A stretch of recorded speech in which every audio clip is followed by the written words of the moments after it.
Good morning. My music's a little bit loud today for me. I'm going to turn it down a bit. No. Good morning then. I'm hoping the chat's working today. I just put some test messages in. Test. Cool. Seems to be the main chat works. Does the YouTube one work? I need to bring it up on live. Where's my channel? Why is it not bringing up the latest stream? No, don't do that. Oh, disaster. And I'm also late this morning. I literally just woke up. I set 3 alarms. None of them went off. My phone just didn't want to do alarms today. Why is it not displaying live for YouTube? Definitely live.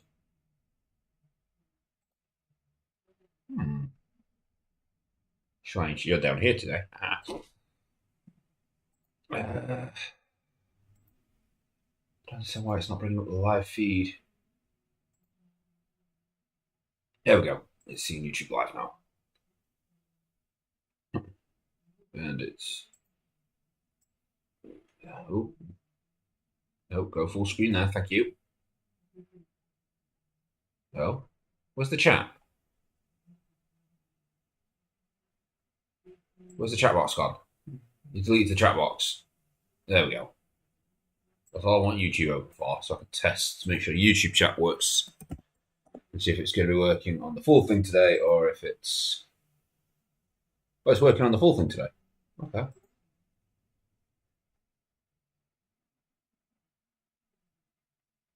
Huh. That's weird, because the other chat box has also disappeared. Whatever. Right, so let me just set that quickly back to the correct size, so it decides it wants to work today. I don't know for how long, but 720. Wait. Oh yeah, it's 720. There we go. So anyway, welcome to the stream. We're all set up. It's working. I'm hoping the sound's nice and clear for everyone. If it's not, somebody please let me know. So I'm hoping the chat's gonna fully work today. I'll check it every now and again just to make sure. But just in case, I'll have both chats open on that screen. So what are we doing today? I have not opened my game maker. There we go. We are going to be working on the 1.5 update, which is our NPCs. I hope my hard drive works today.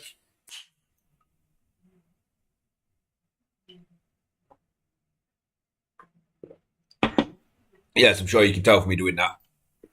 I have been awake a whole 5 minutes. So I set an alarm to go off at 10.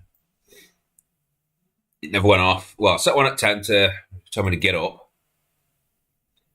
I set another one at 11 to remind me to start setting up. And neither one went off. So when I woke up at like 10 past 11, I was like, oh, you know what? Set another alarm, go up at 12:30. That gives me enough time to get up, get everything I need done before I need to start streaming. And then next time I looked at my clock, at my phone, my alarm still hasn't gone off. And it's now 10 to. Don't know what happened there. But we're good. We're good to go now. Everything's good. NPCs. I actually wrote down exactly what it is I want to do. Did I write it here or is it on the itch.io page? I think it's on the itch.io page. Yeah, because that page is me doing the weird language for...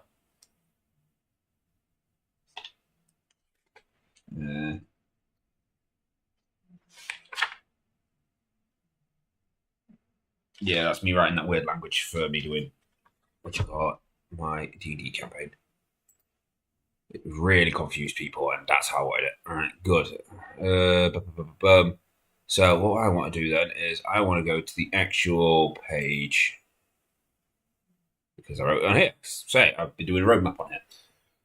So today, the things we need to work on are obviously we need to get pathing on the NPCs to now work. So they stop walking through walls.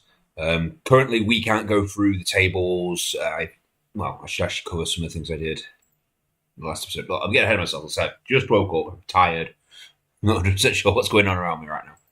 But I added a few new things, dungeon stuff in the furniture tab. basically, all I really added was these two items.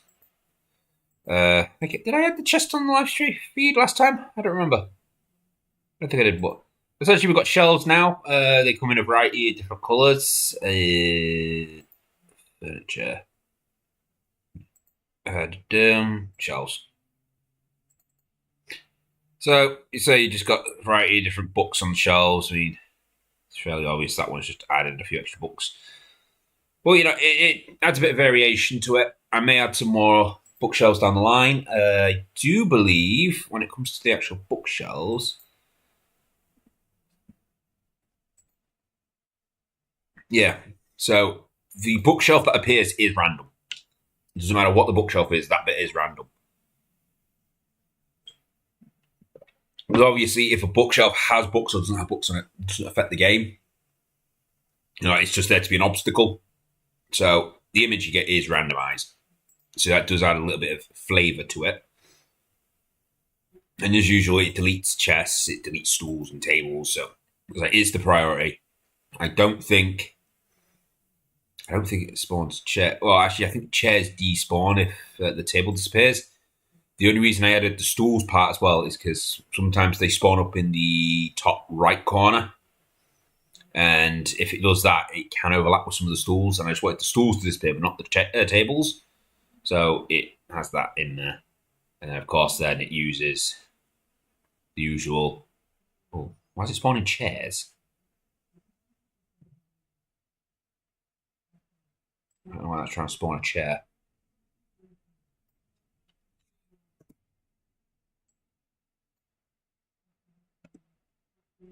The hell?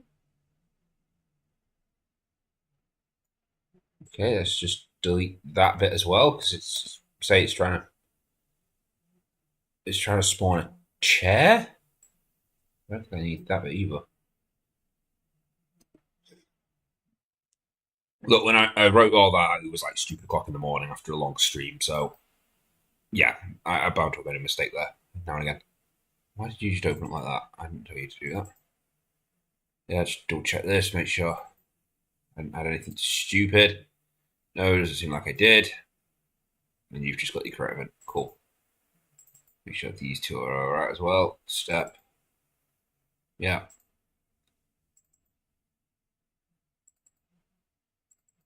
Cool. So yeah, everything works.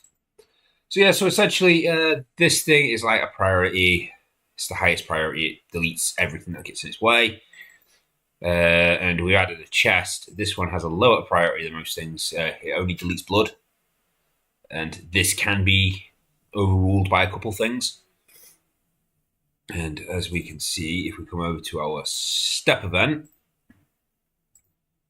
when it is spawned in, well, if the game isn't paused and the chest hasn't been opened yet, if the player exists, I put that always because if you start doing stuff like, oh, where's the nearest player? And the player hasn't spawned and the chests have spawned, then you get all kinds of weird and wonderful problems. So actually, if the player's in it and so I'm not going to go through all this. It's our usual. If X is bigger than this, lower than this. If Y is bigger than this but lower than this, one block all the way around the chest, and you press space. First thing it's to do is it's to set itself to be open, and then it does this little random calculation here again, where it takes base of 5, add and 3 per floor. Variable index equals. I don't remember what this bit's for. Oh, right. It's because we use ChatGTP. Right. So, yeah, we did do this on stream, didn't we? Because we used ChatGTP just to come up with a random formula for us, where it just basically takes these bits and multiplies them out with a bit from the seed, which becomes variable based on the floor, -1. Yeah, and then mods it so we get 0 to 9, which gives us our seed, randomizes it with some extra bits on it, and then pops out a nice little bit of gold. Yes, I do remember doing that in the last stream now. So it was just shelves then we added. So it's just a new item. It spawns in one of a couple places. That'll be the calculations. No, that's not calculations. That's calculations. Which will be shelf seed. There we go. So once again, random formula creates a variable. and then it just pops it out. Some chests in one of 3 places currently. Let's see, it's minus 64, so that's 1 square from center. So I spawns above it, above center, below center, about midway. Or there's this one that spawns 4 up in the top right corner. So yeah, nice. And that's all we did. But I don't think I released the 4.1 version. At least I don't remember. Can't lose that and doing a course of work. Did we ever release 4.1? No, we didn't. This is 4.0. So, yeah, unfortunately, people never got to experience the shelf. But on today's episode, we are working on NPCs. So, as I said, we've got the tables now, we've got the shelves, there are chests. So, we need to work on pathing. They need to be able to work out how to get around objects. We also need to put here room spawn. Essentially, that's me stating to myself, hey, when it comes to the dungeon, the fairy needs to spawn in a very specific room. I might move you guys up there because I'm going to be looking at this screen more than I'm going to be looking down there. And I'm looking at you guys. So let me have a look over here, make sure I can be seen. See, you're only at the top of my head now. Haha. Now I can see you all. Check back up, there we go. Yeah, so that's just saying, hey, I need to look into using our seed to determine the fairy needs to spawn in room whatever. So it needs to be on floor 3, she needs to spawn in room 4. Right, number of fairies. This is a hard limit on how many fairies can spawn. Like we know on floor 1, obviously, we don't want any. Floor 2 onwards, we want at least 1. But then I want it so that the seed can then determine, hey, from floor 4 onwards, there should be at least 2 fairies. Well, there should be 2 fairies. On floor 6 onwards, there should be 3 fairies, and so on and so forth. I think I've got an idea for that. We'll work that out. Party sizing. So once again, this is based off the seed. Most of this is going to be based off seed because we've got the seed thing working now. Again, as I say, it uses the seed to then determine how big the party is allowed to be. And the party members, it determines which party members are in it based on our seed. And then we've got defendable and offense. I'm trying to remember what these are way around. Defendable. I believe me stating defendable means do the cleric. So she can actually do her thing now. She's going to be like a bit more powerful than the others. Yeah, so I should explain this party members thing, right? So essentially the party members, based on what they can all do, I'm thinking like early floors, we're going to have the paladin and the archer. They're both solid characters, with the paladin walking towards you and doing his little stab, and the archer just getting into a certain range and being able to shoot you. But both of them have to chip away at your armor, unlike the other 2 characters. So I think having them early on would be better for the player, make the game a little bit easier for them because, well, face it, it's going to be quite hard for the player to start with. When they haven't got any upgrades, they can't really escape. They've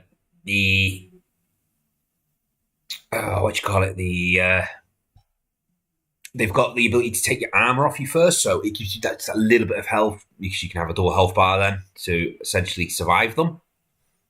And then I'm thinking, once you get down so many floors, then we'll start introducing these 2. I mean, the rogue, well, actually, it'll probably be the wizard next because yes, the wizard can bypass your armor, but they've got a ranged attack. You can dodge it. It's not too hard to dodge. If you've got a little bit of speed, you can get away from it. Whereas the rogue, yes, he has to go through your armor. You can't dodge his attack. Mm-hmm. So I am thinking that needs to be adjusted. And then, of course, as I say, the defendable part is going to be me reprogramming the cleric so she can do her things. I'm thinking of doing some kind of like divine smite and maybe like some kind of lightning attack. So she's going to have like 2 actual physical attacks. So you can do the like lightning going down and hitting you, or like a beam attack, both of which will be quite hard to dodge. But also she's got the ability to heal the others. And the other thing I've got wrote down for defendable is the archer I can understand once again because he's got to go through his whole animation of drawing his bow and going through it. But it's more for him, for this our little rogue, because when the rogue spawns, he can do his little stab attack. He runs in, gets in close to you, he teleports, he does his backstab, but then he stands there. And I think it's what? I think it's set to 6 seconds currently. For 6 seconds, he can't do anything. So if you run up to him and start beating on him, he can't defend himself because for some reason he can't stab because he teleported. So that might change due to defendable. But I think it's mostly just the cleric and the heal ability. Now, offense. Offense isn't for these. It's for you. This is the point now where we're going to start adding the ability to smack them back with your mop. Now, shop. What I'm stating by shop is I want to upgrade how the shop works. I want to have the shop be able to potentially random spawn throughout the dungeon based on the seed. Obviously, there'll always be one in the first room. We just need to have one there because it gives the player the ability to at least buy things. And the items that the starting room shop will probably be more fixed, or it'll be the lower, what we consider lower upgrade. So it'll be things like upgrade your speed, upgrade your mopping capability, upgrade your water, buy arm, buy health. But I want shops throughout the dungeon that will give you extra things, such as an amulet that gives you resistance to magic. It doesn't keep you alive. It doesn't, give you armor ability against them, but it just makes it so the mage does less damage to you. Maybe the coin bag, so you can carry more than that 9 coins. I'm trying to think what else. Maybe bow and arrow, so you can get a bit of ranged attacks, and then you get so many arrows for it. Just things like that. Things that once you bought once, you'll never buy again. Because I know down the line when it comes to this point, the shop update again, that's when we're going to start adding other things like additional brushes and sweeping brushes and all that kind of stuff. So, if I can start getting him set up now, we're sorted. Then, of course, we've got new classes as it stands. I want to add some new characters. I got some ideas for some other classes we can have. I want to add the boss classes. These will be things like, just like how currently these spawn in and walk around randomly. The boss character is going to be one who spawns on a very particular floor, and once he's in, you can't leave that dungeon until he's gone. And then, of course, other monsters, which is going to be things like centaurs, other goblins walking around, and I was even considering mimics. He might bite you and then apologise for it. But that's going to be it. And of course, there's one thing I haven't actually put in this. It should come under pathing. We're actually going to be smoothing out our goblins' movement. Now, so first things first, I want to sort out the goblin movement because it is very, very janky. Based on how I originally planned this isn't going to work anymore. That's just making the top bar, all of our settings. So, as we currently have it, if the game is not paused, then we take our direction. Well, it looks at the keyboard, sees these keys, left, right, up, down, creates a calculation on them. So this could either now be +1 if it's going right, -1 if it's going left, or same again if it's going down and then up, or because Game Maker works on right then down, doesn't it? Yeah. And then all it does is it then makes a counter. It has a little counter going, which based on the player's speed level. If the counter is ever equal to speed times 6, so the speed is like the speed of the game, I believe, which is 60. So it's like every 10th of a second.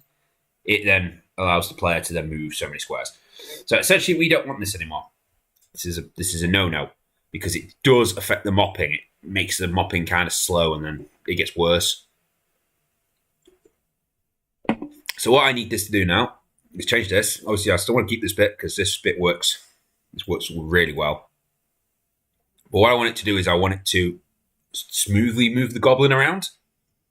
And then if you let go, for it to move back to the square you are currently sat on, it's going to. So if you're in this little square here, you're partially into it, it knows, hey, you've let go of the arrows, just snap onto it. But at the same time, I need the code to also realise that if you just tap the right button, it's to walk a full square over. I've got ideas for this. I don't know if it's going to work, but I've got ideas. I have got a message. That'll be from somebody who doesn't know I'm streaming. It is. You have a young viewer on.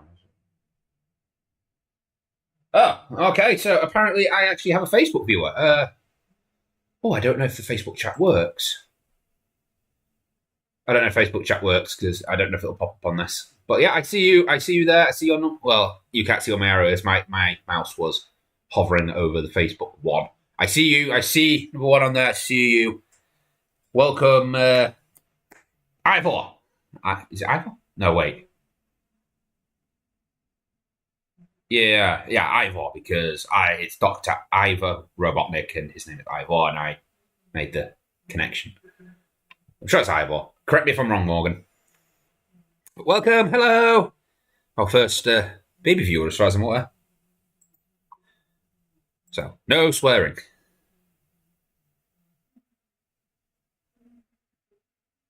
Ivor.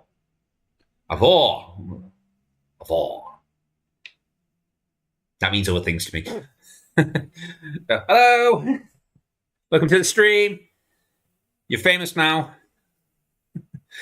Right, so, onto this. So, I am now going to note that out. So that way, if we mess up, I can always come back to it. Alright, is there anything else in here? If I'm on the blood, near the sink, from near the shop, press escape, that does the pause menu, or undoes the pause menu.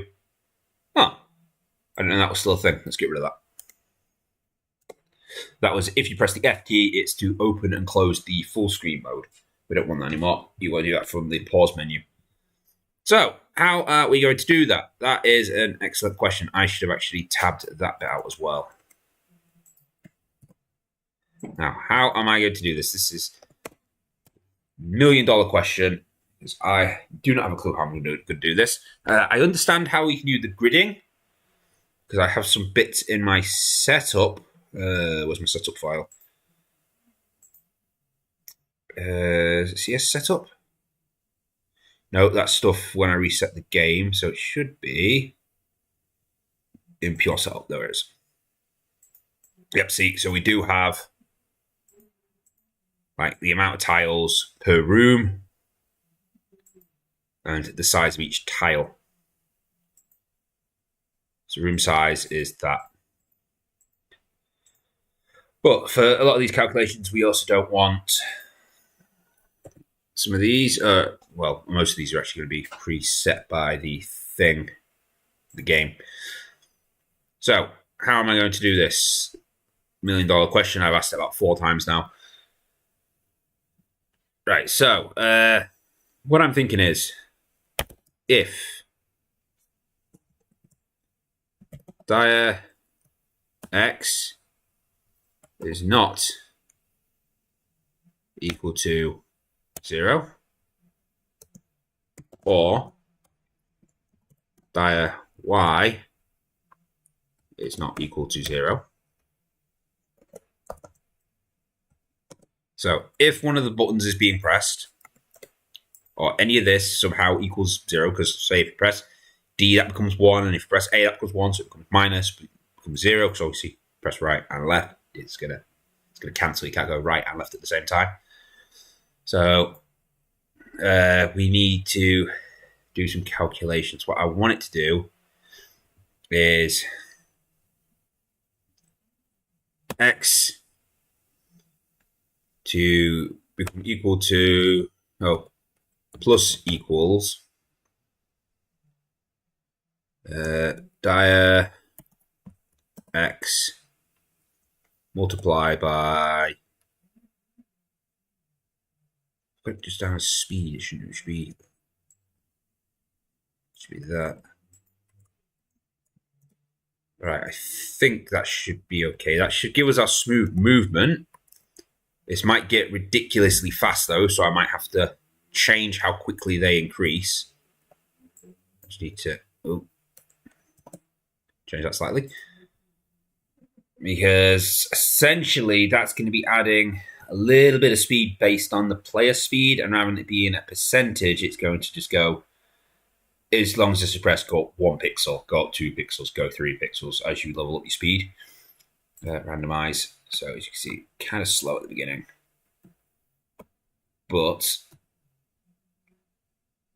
it looks a little bit better now. But it causes this problem here because now we can't perfectly align to blood. Which is why I want to get the snapping on. No, it's that. I can't afford to do that. So I can't even show you what will happen if that majorly goes up.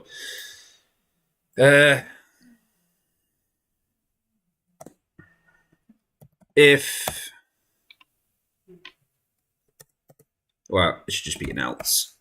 Because, hey, if one or more of these is not equal to 0, then you're moving because you're pressing the button.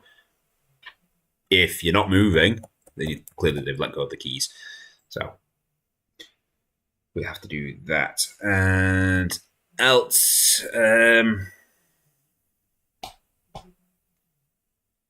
so how can I best do this? I need to get it to calculate what square it needs to go to. So I'm going to create a new variable. So I'm going to call just x. I want this to equal room width. And I want it to div, so we got a whole number only, by the tile size. And I want to do the exact same thing again. Assignment was expected at this time. I see what I've done wrong there. So it should have been that. All right, and I want to do another calculation of room height. Oh, no, I don't want it to go to the dia. I want it to just be that. So it works out, what square it should be in. Wait. No, that's working out how many squares there are total across the entire game. No, that's not what I want. That's not what I want. No, I want the player's X. And the player's Y. Yeah, that's right. Because then it takes whatever your coordinate is, does the div X, and that will return what full square you should be on. All right. And then I want you to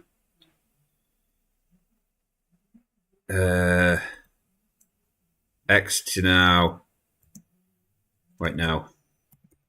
And I want you to move towards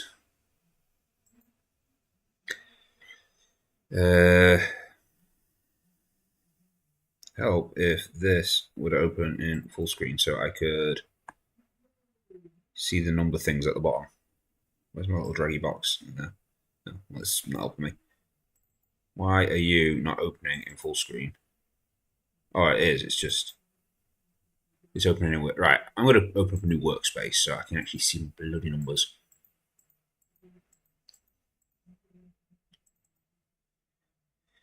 Alright, so this is what I wanted. I wanted just a smaller box because then when you click on things like this, there we go. See, I can see my XY things down bottom, so I can see what I'm calculating. Right, so what I want you to now do is move towards X times 64. So if you're in 32 by 32, that should return. So yeah, if you're in 32 by 32, which means you're half a square by half square over, then it should return the value 0 by 0 because it doesn't quite make a full one. But if you're in box 64 onwards, then it will become 1. If you're on 28 onwards, it would be 2. So yep, that makes sense. We'll do the same thing again. Y times 64. And the speed should be this speed, which is still moving at the player's total speed. However, this also needs an extra bit adding to it because it needs to know if what is it? Something distance. Distance. What's the command for distance? There we go. If distance to point.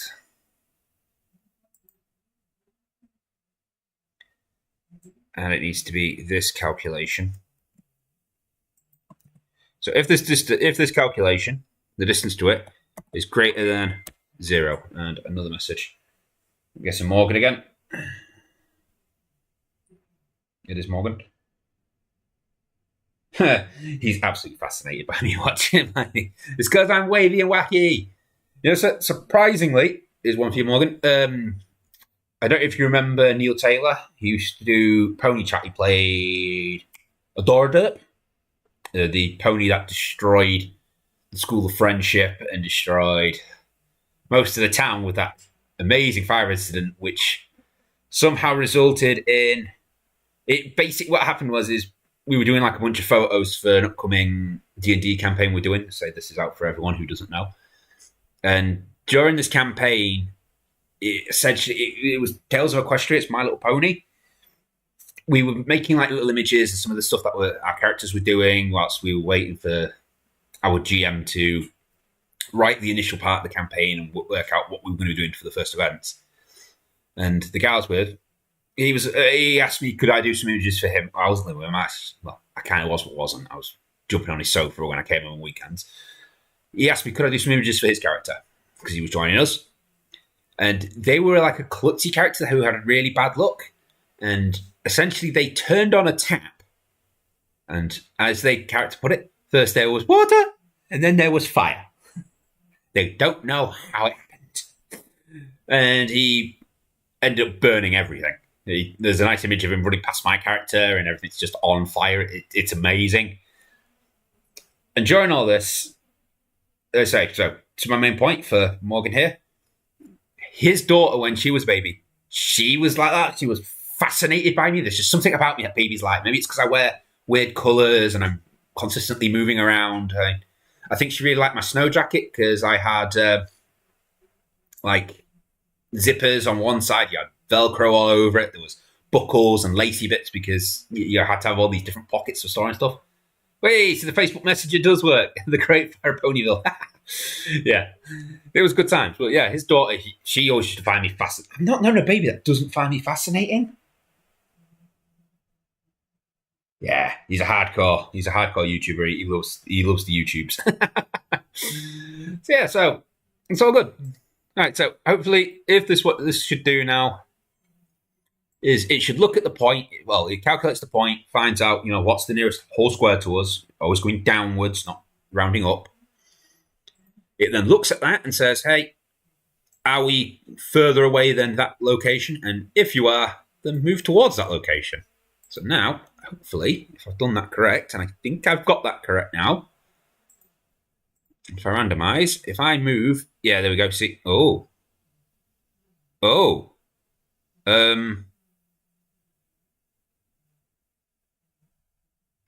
yeah, it's not meant to do that. I must have done it wrong.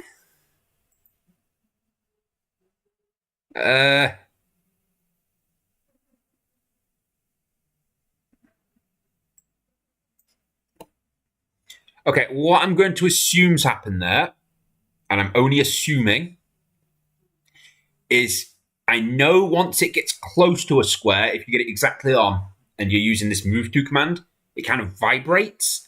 So I'm guessing what's happening is it's getting to it, it's vibrating and it's pushing it into the next square, which then means it's like, hey, you're not in the square, then line. So let's just change that to 1. And we'll click random. It's still doing it.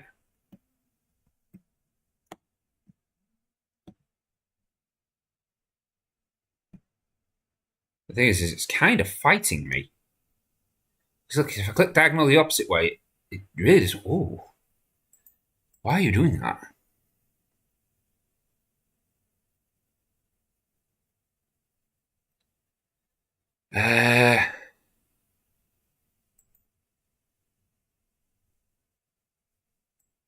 All right.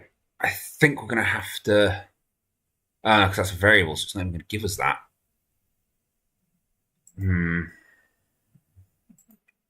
Why are you being all vibrating and jittery? I'm going to set this a little bit higher. I'm going to set it to 5 pixels. But that's not going to then align us perfectly with the square.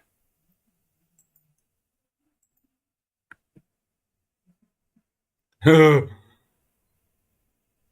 the entire screen's vibrating like crazy because the character's vibrating again. But he is snap. Well, he was snapping. Now he's drifting again, and now he's fighting me on the diagonals.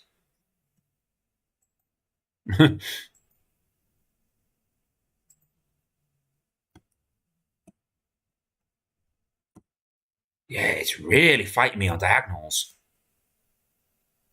It does not like that. What have I done wrong here? Right, so essentially what I'm going to do is I'm going to put this down as another note. We're going to come back to this potentially. Because I know this bit at least works, but was that fighting me whilst we were on a diagonal before? No.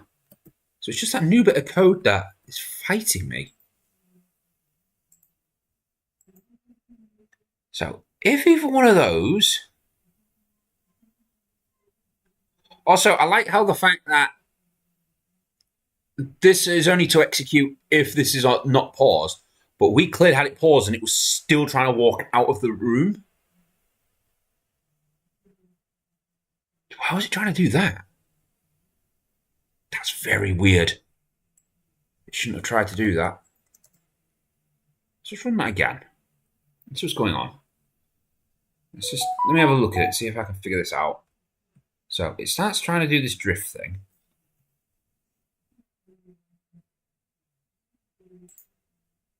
Right, one last run. Let's see, if I try to go... It's not letting me go diagonal right either.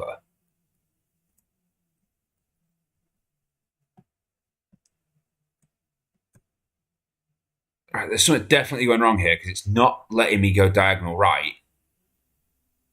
And if I let go of right and just go down, it does that.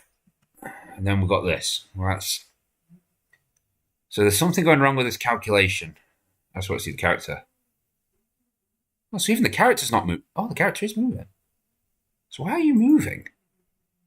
Why are you ignoring the pause part?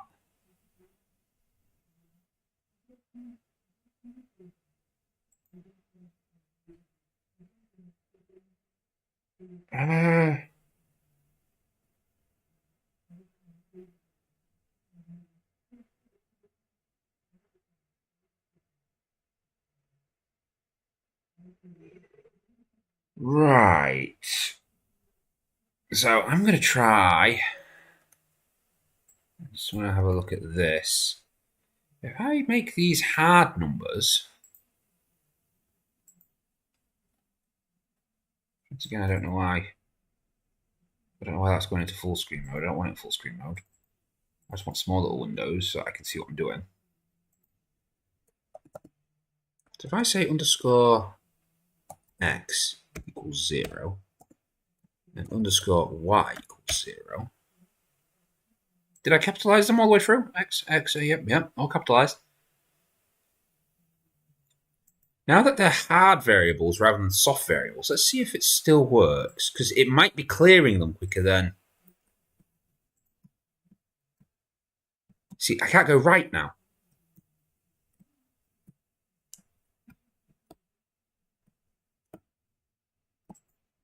The frick's going on?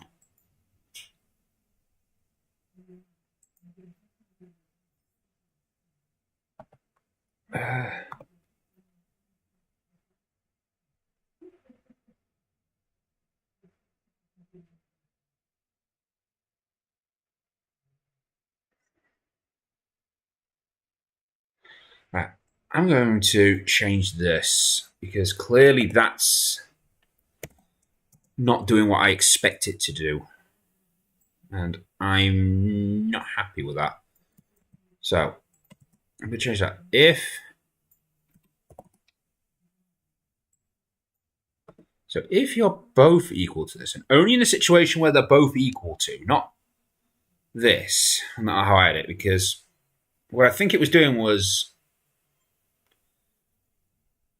yeah, because I think it was because it was like one of these was half true and the other wasn't, which I could probably fix just by putting some brackets in it. No, because even now it's still doing it, and it's still fighting me on the diagonals, which makes zero sense. Why is that fighting me so much on a diagonal?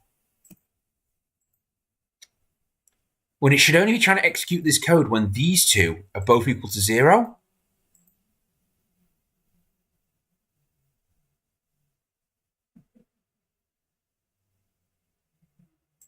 Right, let's run this through the debugger, because now at least I can look at these numbers.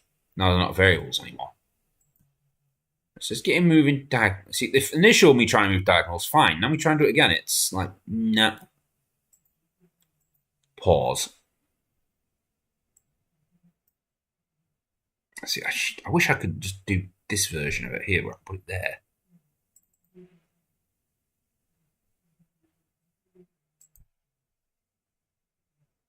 Well, it doesn't. It doesn't like it. I don't know why. So let's look for player. Player. You should be near the bottom. There we go. Oh, no. You. Your dire X and dire Y are now equal to 0. So you should be trying to snap to this. So 9151.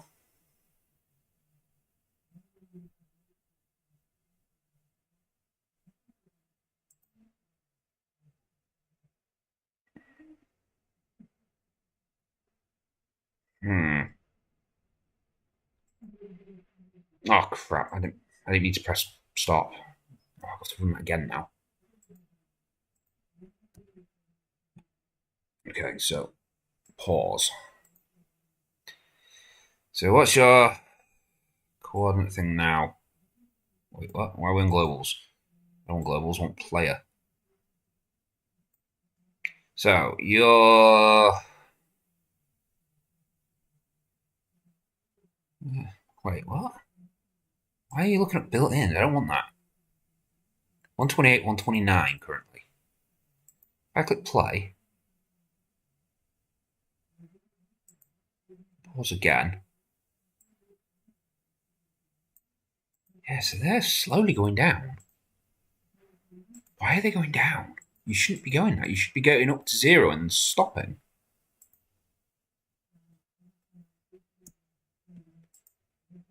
Huh.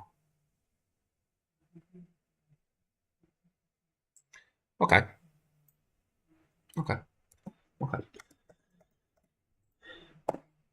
going to move down to there. Right, so what I'm thinking now is, if whilst the player is moving, it's to set these. If the player lets go of the direction buttons, it's then to move towards it. Hopefully then that should stop it from consistently trying to reset itself and move itself around, because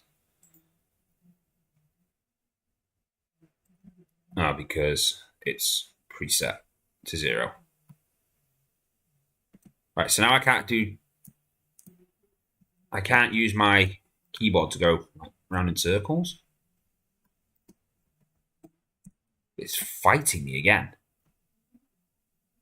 It hates diagonals. Why is this fighting me so much?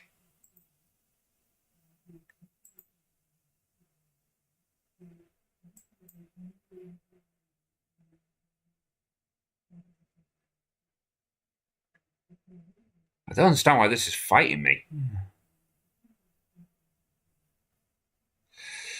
I don't want to have to use ChatGPT to solve this. And Milky's not here yet, so I've got to figure this out myself. If Milky even comes today, I hope he does.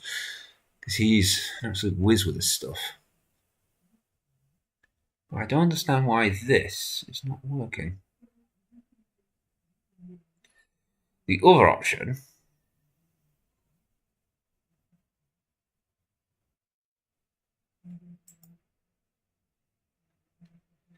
which I might have to go with because this doesn't seem to want to work.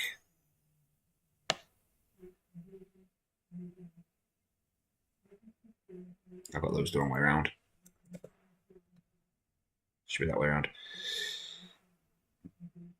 All right, so the other option I've got then is that doesn't want to work. So if the blood's X is I essentially want it to be the other way around, really. So if your X, yeah. So if your X is greater than or equal to blood's X, and your Y is greater or equal to the blood's X, nearest one, obviously. You have more than one water.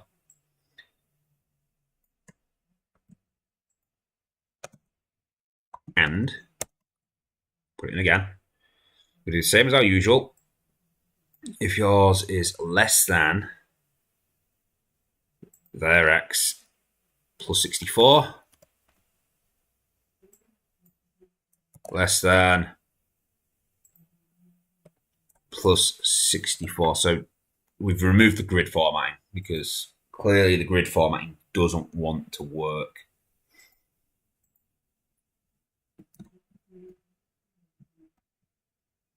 So now you just need to be, your top corner just needs to be on the blood. It doesn't want to, oh, because the blood's not programmed to be like that, is it? It's the blood itself actually reduces. Yeah, see, the blood itself does the reduction.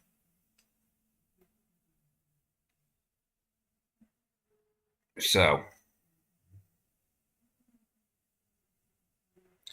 if player X is greater than, so again,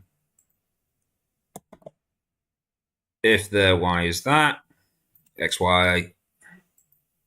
So I'm getting good at doing these box bloody programs. Maybe because I did so many for bloody my other games. But it's less than plus 64.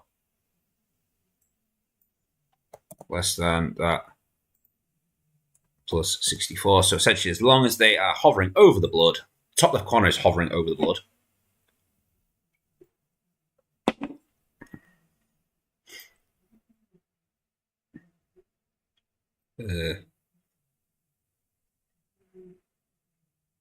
Random. Ooh.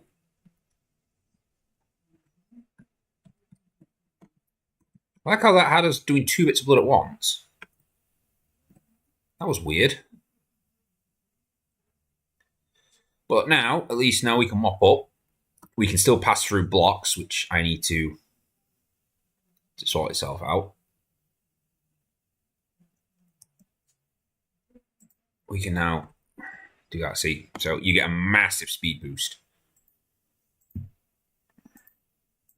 So we've now got the movement at least somewhat working. Player. Step. All right, how did I actually originally do this?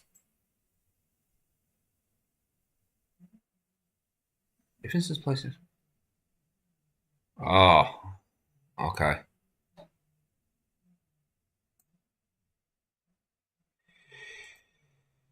Yeah, I can get this to still work. This should still work. So what I'm going to do is I'm going to put this bit in here. I'm going to tab this out. 1, 2. Close those brackets. I'm pretty sure that this is just objects getting in the way. Table. Yes, but I need to slightly adjust these because we're not dealing with the table size anymore.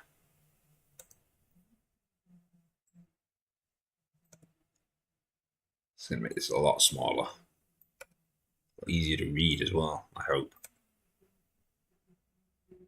See the word tile size in any of these, it needs to go away because clearly tiles ain't working for us anymore.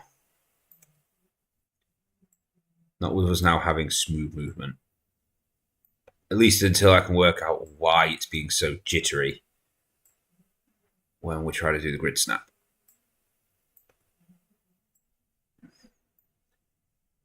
It's going to be annoying. I'm sure Milky's going to love it because as soon as he shows up, Milky, yeah, mate, can you look at this? Tell me what's going wrong. Hopefully I can explain it properly. I've missed some tile sizes there. There's one there. There's one there. Okay, let me just double check. Make sure I've missed a tile size. Let's see one. Right, so that should give us smooth movement, but give us blocking objects again. New, random. See if we can move. We can mop so long as our top diagonal's on it. We can't enter the shelving unit. I like how it's done that pattern this time. That's a nice pattern. I guess it's a possibility it is a randomized pattern. But we do need to adjust the speed of the gobbo. Because he is going to be able to fly soon. Right then, so what I'm thinking then is I'm going to add speed. And that's equal, say, about 2. Oh, did that wrong. Oh, that is an actual. That's a variable. That's a variable. Underscore speed. There we go. Oh, I keep doing that. I want to click that. Right. Right, so what I want to do is I want to set this to underscore speed instead of the global speed. Currently, we will be adding that back in. Where the hell did that come from? Right. So we can potentially. Actually, I'm going to put them back in for now. So then if Milky comes back, you can see the code a bit better. But of course, me messing with this is going to affect how this all plays out anyway, so yay.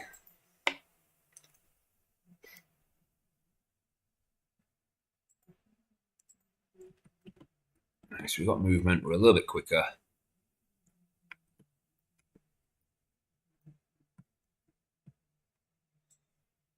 Right, but it will mean if we add the speed thing now, it will go absolutely mental. Right, so another one needs to randomly do then is set the speed to equal to plus on global dot speed level. Now, obviously, I don't want it to be purely that. So what I'm thinking is maybe times 0.5. You can go up to level 5. That means you would get 3.5. So you can go 3.5 times faster than usual. So it'd be like a 50% boost each time you do it. It might be a bit too much. It might be a bit too much.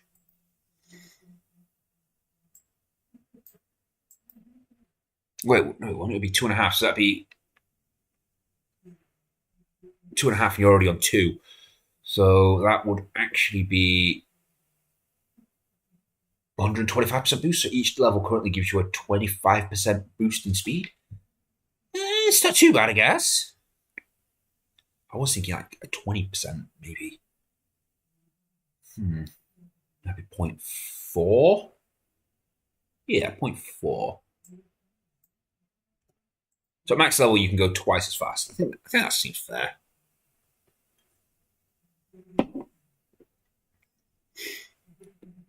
I might slightly change the calculation. I'd like it so it cleans the blood wherever the center of the gobbo is, rather than offset.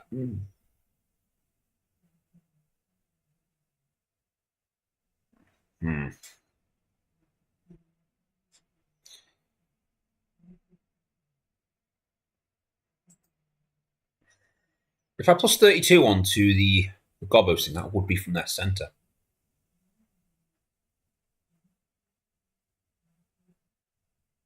Yeah, go on, we'll do that. Plus 32.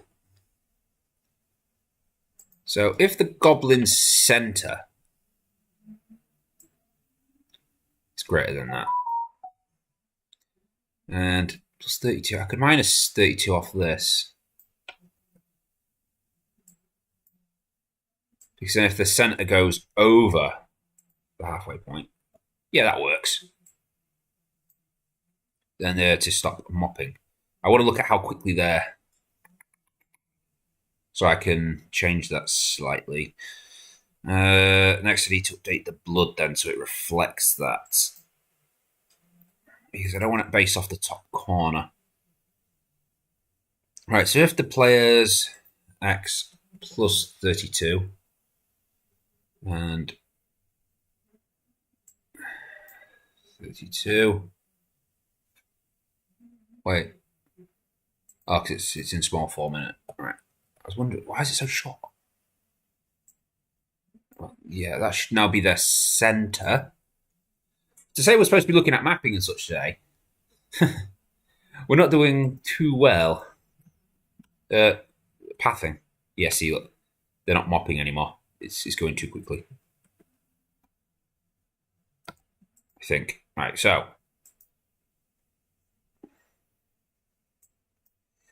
Back to the player. Let's get his mopping animation working. Why is his mopping animation not working? Where was his mopping animation?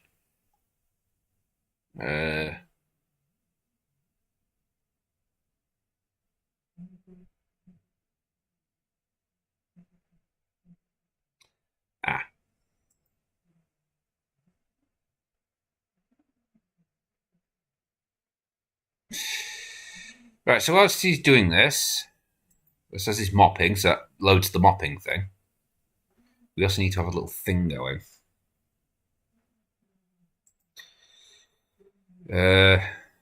Yeah, so we'll bring back the counter again.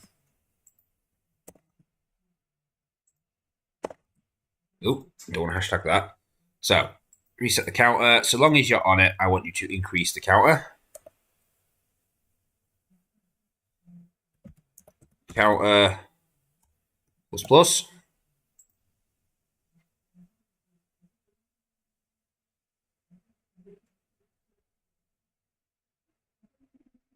Now, counter plus equal global dot. What's the mopping thing called? The mopping speed. It's not speed level, is it? Strength level. Yeah. So that way, the quicker your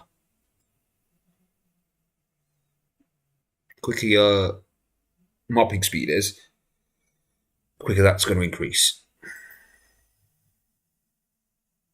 Right. This needs to be bracketed, otherwise that's going to just reset itself over and over again.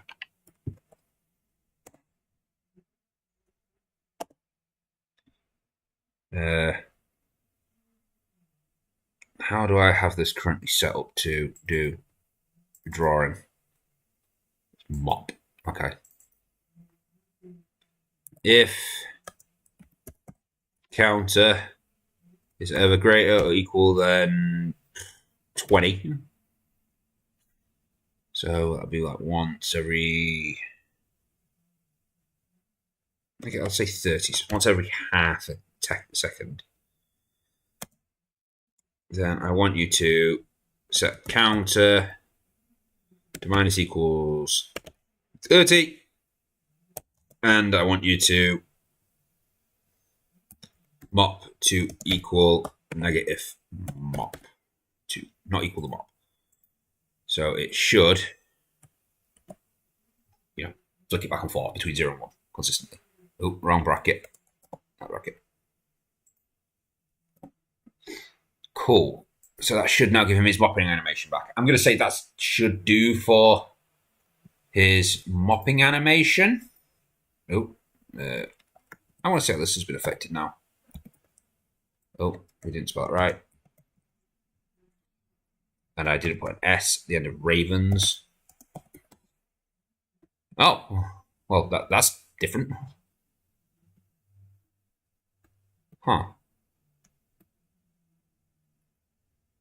Still not doing the mopping animation.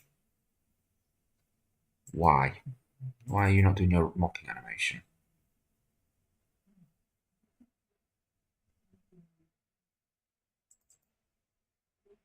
Pretty sure that's all I had on here.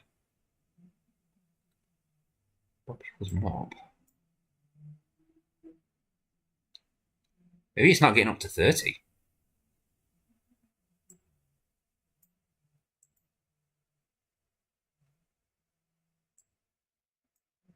I'll say put it to 5 just to have a look.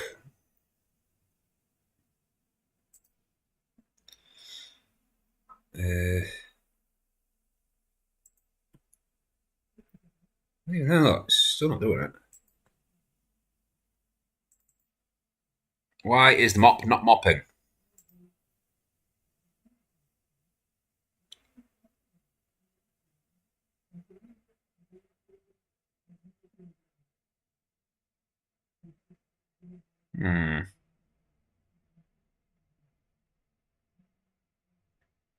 So if you're ever on the blood, you're supposed to generate the mop, which you're doing. And you're supposed to increase the counter by this.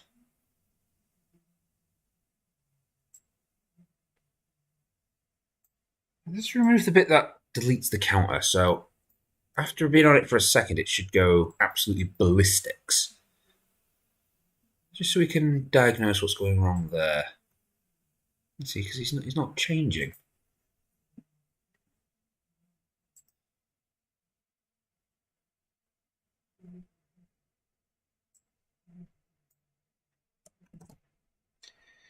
And that's going to be a stupid one now, because now it's going to just consistently increase the mop value. And that should make it flicker anyway. Let's see, he's still not doing it. Why is it not mopping? Sprites. Character. Where's the mop? Dungeon bits. So what's the friggin' mop? It's not furniture, clearly. Hood. Not in the hood. Shop. In the shop. Where the hell's the mop?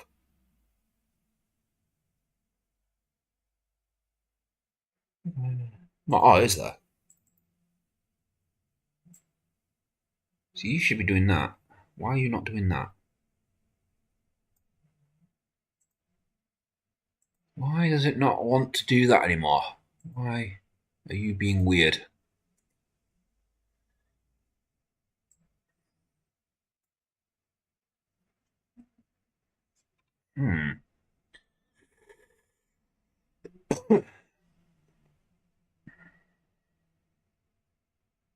Oh, I see why it's doing that. It's because I'm an idiot.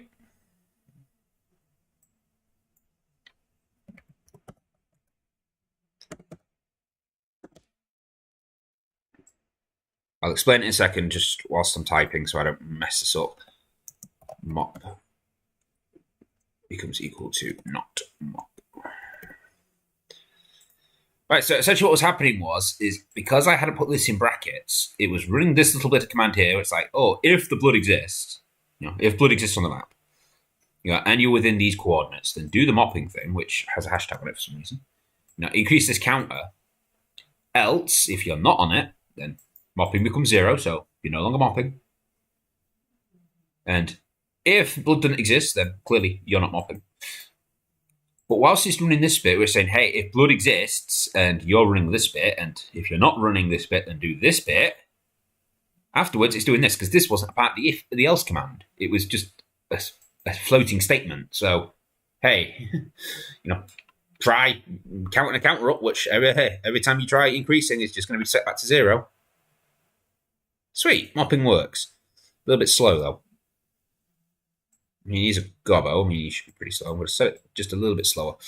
Sweet. So, mopping works. Got to go. A phone about to die, but have fun for the rest of the stream. Cool. Cheers, Morgan. I actually missed him leaving. It does say 0 already. Right, so that's the gobbo now on free movement. It's not what I wanted. I'm not 100% happy. But it will do. It does now mean, though, like you can get this free floating stage here where you can't access it unless you're actually touching it. You can press escape. Oh. No, that's not how you exit the shop. You just have to press space again, don't you? Press space to close it. I should. Oh. Once you're touching the shop, you can't leave the shop. Is that going to be the same for all objects? No. Ah, see, there we go. For God's sake.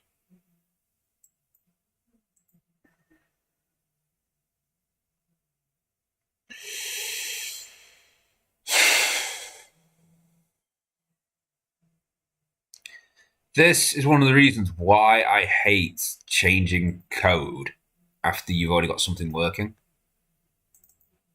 Because you can never guarantee that the new code is going to work. Right, so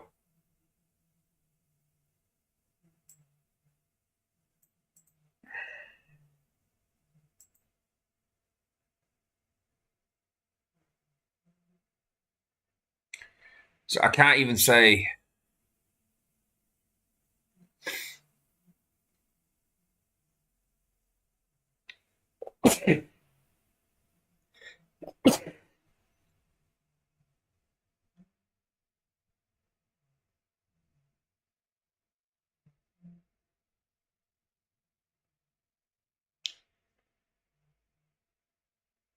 I have an idea. Oh, Jesus Christ. I have an idea. I have an idea how to fix this. Maybe. This might work, it might not. Oh, that's definitely not going to work. Note. Pad.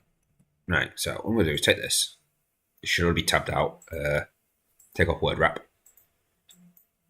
Right, what I want to do is now edit, replace.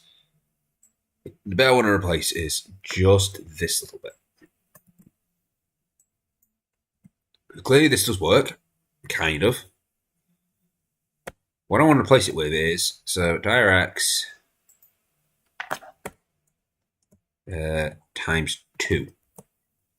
So now it's going to check 2 pixels in that direction. Oh, that's not a times. That is a... Why did it bring that up? Why did I click that button? Times 2. Place all. Okay, Control A, Control C, and Control V. So now it should look 2 pixels in every direction for an object that you can collide with, and should stop you 2 pixels away. So hopefully that doesn't get you stuck inside. Yeah, see, you seem to be have free movement now around the shelf, and we have free movement around the shop. Just going to purchase that. Cool. Yeah, we're a little bit quicker. We're about 20% quicker. Cool. I think that works pretty well. And of course, our chests, which I did manage to get to test on a double. We're out of water. That's why we're not mopping.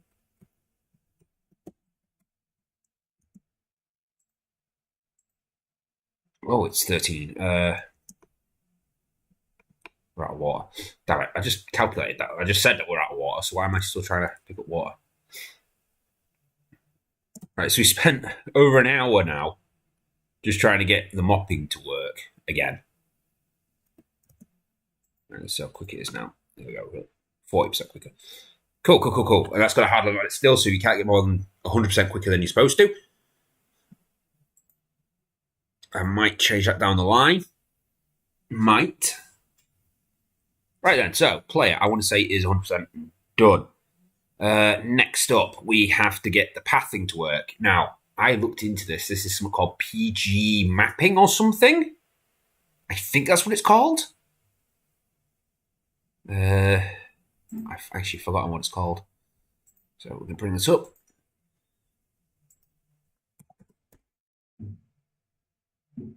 Why is it doing a general? I want it looking commands.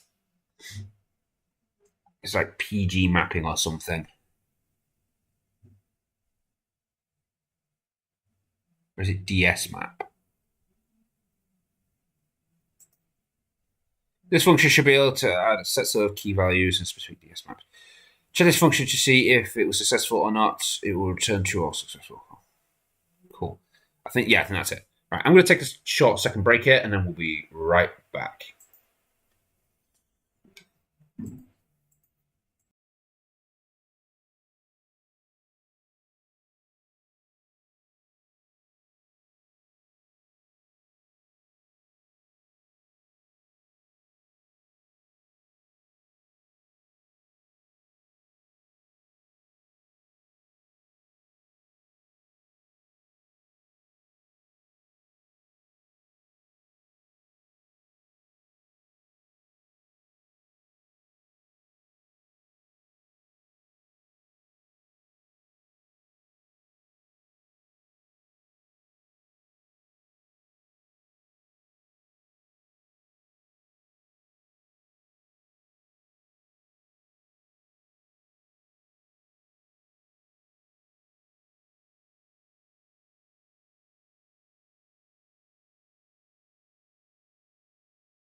Need to turn my mic on. If I don't turn the mic on, it don't work.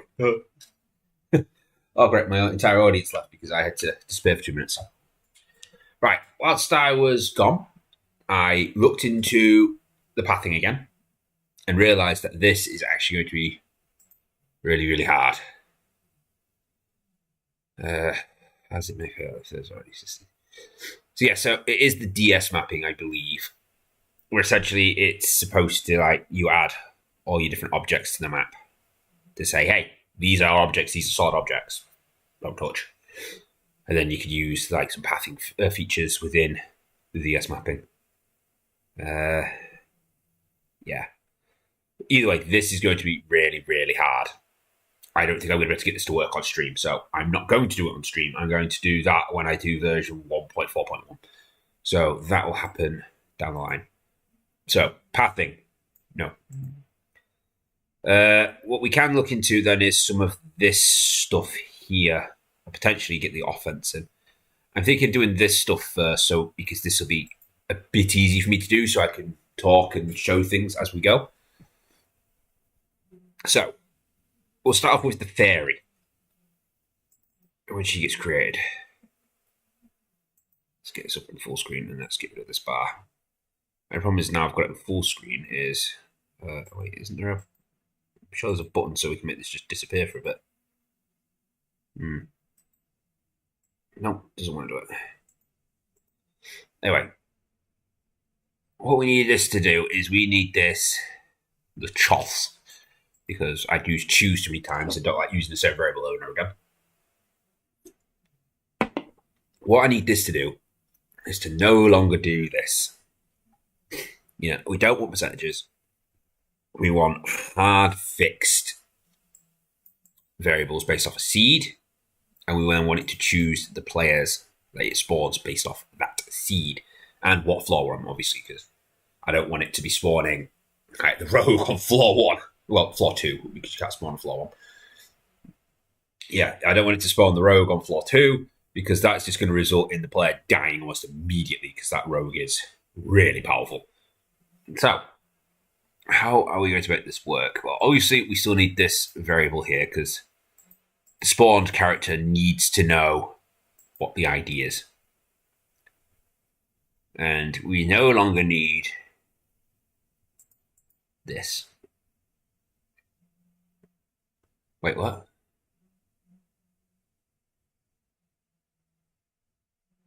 Alright, it chooses a random number in there, doesn't it? And then selects things based off that. Right, so it doesn't matter. It's good. It's good. So, what we need is to... Actually, before I do that, actually. So this now works.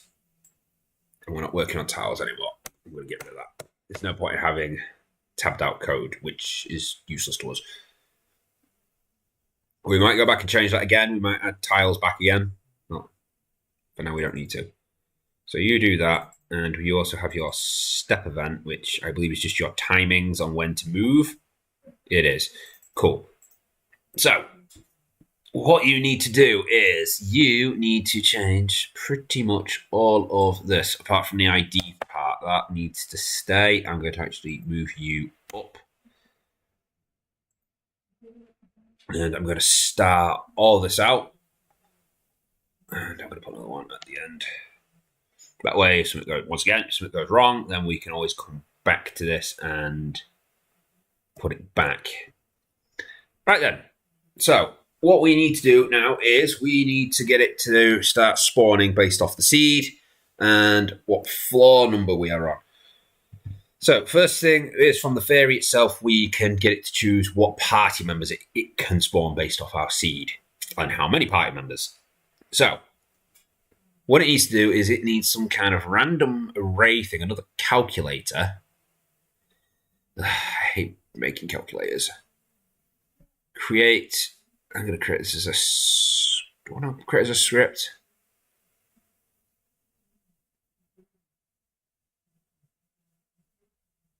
If I create this as a script, then we can use it to choose various things. Yeah. this is what it's going to be called, party number. Script just basically calculate what the party number is going to be. How many it's going to be in the party. Slowly increasing based on floors. Here we go. Right then. So,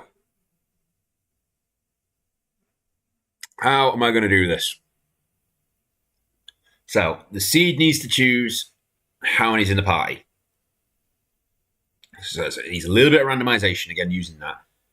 But it can't be randomized, if you get me. So I can't just say, hey, random between 0 and this, because then if you run a seed and then I run the seed, same seed, we'll get to the same fairy.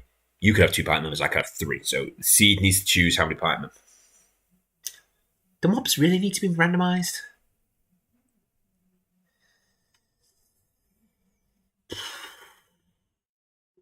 I suppose, because I want it to slowly get harder and not be too easy on the player.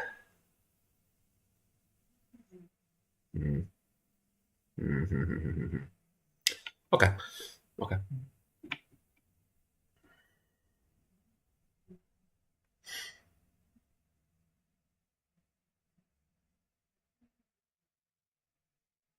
Oh, we'll make this. It doesn't need to be randomized, does it? It's because the party is going to just get harder and harder and harder as it goes. So all we need to do is just say, hey, at the beginning of the game, only spawn like 1 or 2. And then down the line, spawn more. It's not really randomizing. It's more of a calculation. But then it does need to be randomized because it does need to say, hey, you potentially could have 4 party members instead of 5. I don't want the player just to come along and be like, oh, look, that one's got 3 party members now, so it means we're always going to get 3. It needs to be a chance it could still be 2. See, this is why I hate making randomized bloody seeds. Okay, so what we're going to have in first is we're going to get the ID off the fairy because that obviously needs to come in. Wait, no, it doesn't. Oh. Or does it? Yeah, it's the only way we're going to get like a bit of randomness. It's going to be based off the fairy. And we can already sort out the floor number. So, anyway, so what I want you to do is I want you to take this ID and I want you to mod it out by 10. And I'm going to call you var underscore a equals that. Because most of these IDs, they'll be like 10,000 and like plus 35 or something. So if we load this up quickly so we can see, pause. So you can see, look, here's their ID. So it's like, well, it's actually 100,000 plus whatever. So if we drop it down to 10, that'll be all right, I guess. Be 0 and 10. Right then, next I need it to start generating some other random numbers based off of the seed so we can start working out some stuff. So we're going to have var underscore b is now going to equal S0. It's our seed number. No, that's not seed number. Global dot seed number. So the seed number of, I'm going to have part 3. Oh, geez, my nose is running again. It's been good. It's been an hour and a half since I started doing since think, use your words.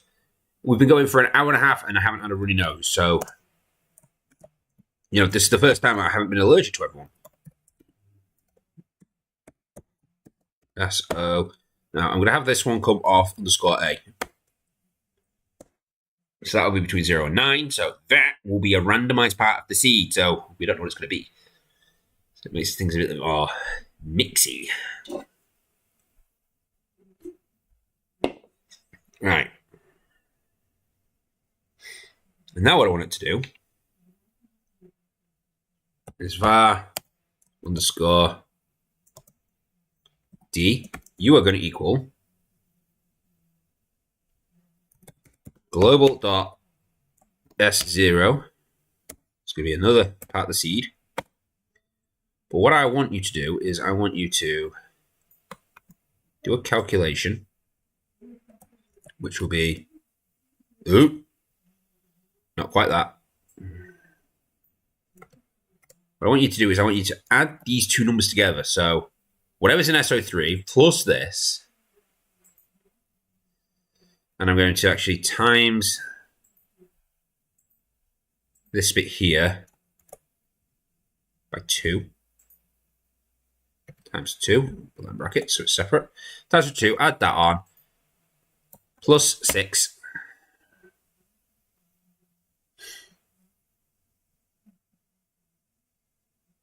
Yeah. So now you've calculated that bit, I want you to then mod 10 it, so that way it's always 0 to 9. Cool, so that'll be like a really deep part. That's going to make it really annoying to try and calculate what that number is going to be outside of the game. So you could do it, obviously. You know, you could sit there and say, well, that's just clearly this.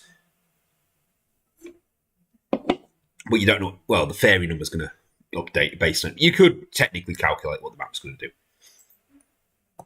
Right, so based off these variables.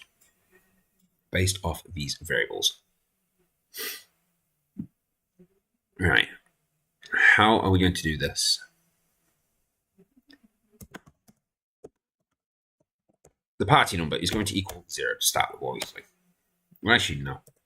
Party number is always going to be equal to minimum. Right. If global.current floor, current floor is greater than or equal to 5. Actually,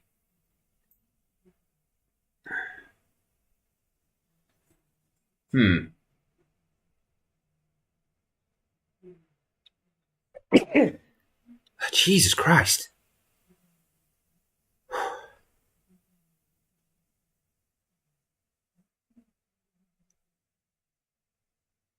I'm going to sneeze again. I need to blow my nose. 1 second.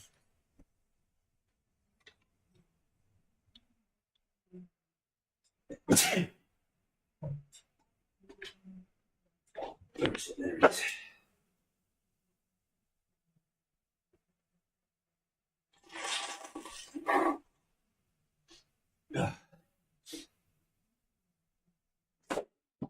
There we go.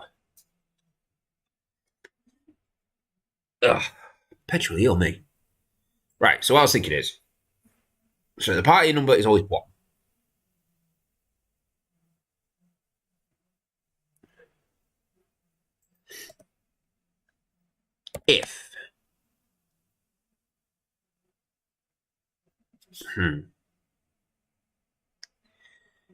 If this part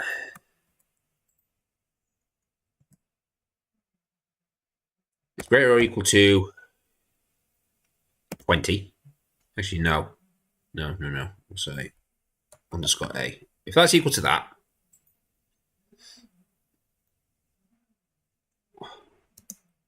or underscore A is equal to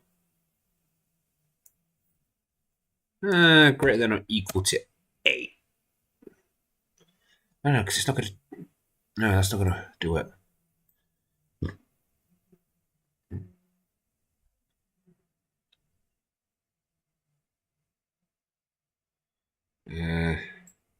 Right, for 1, I don't need to put that. That's just underscore C.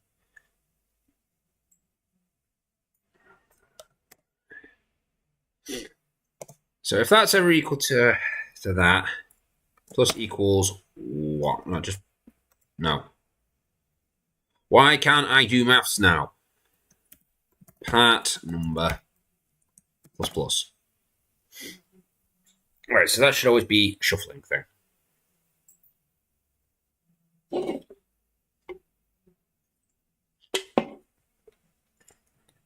So that way, early on, there could be one member of the party. There could potentially be a second member of the party.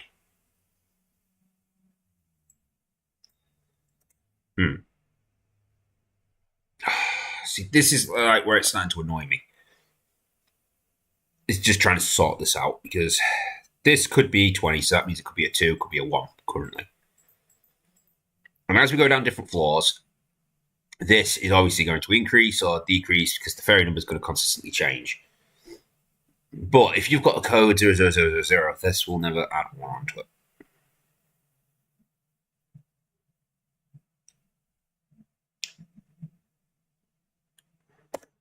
If global.current floor, let's spell current, is greater or equal to, I want to say, floor 5, the pattern number is going to just equal 2. So if you get above, I'm going to say above 4, yeah, above 4, 5, guarantee it's always going to have 2 party members.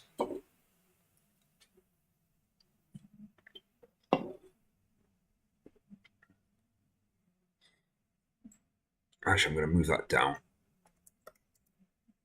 I'm going to move that down 1 line.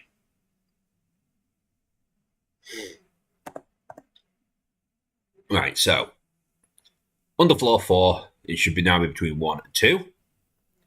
Above floor 5 should be between 2 and 3, potentially. Cool.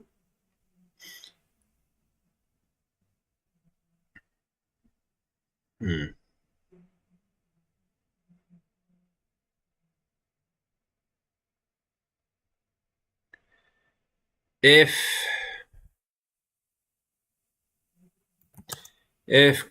global, I'm getting tired of writing global floor over and over again.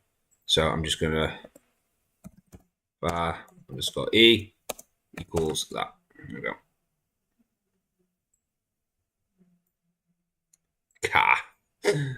Oh, God. My ability to spell is amazing today. Underscore E. So if underscore E is greater than that. So if underscore E is greater or equal to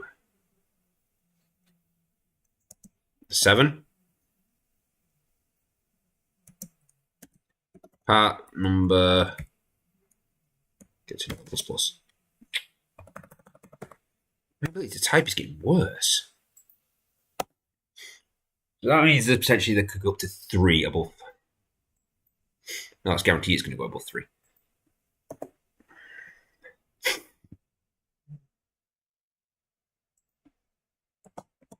All right, so I only want this to happen if you're above floor 7 now. So what I would like is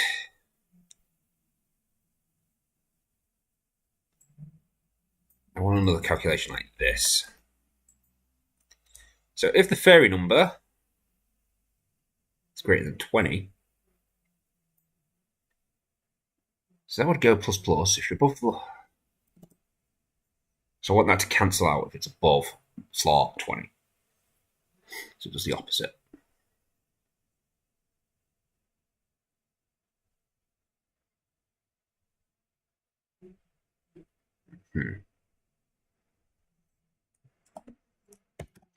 If underscore D is greater than or equal to, no, if it's less than or equal to 10, part number plus plus.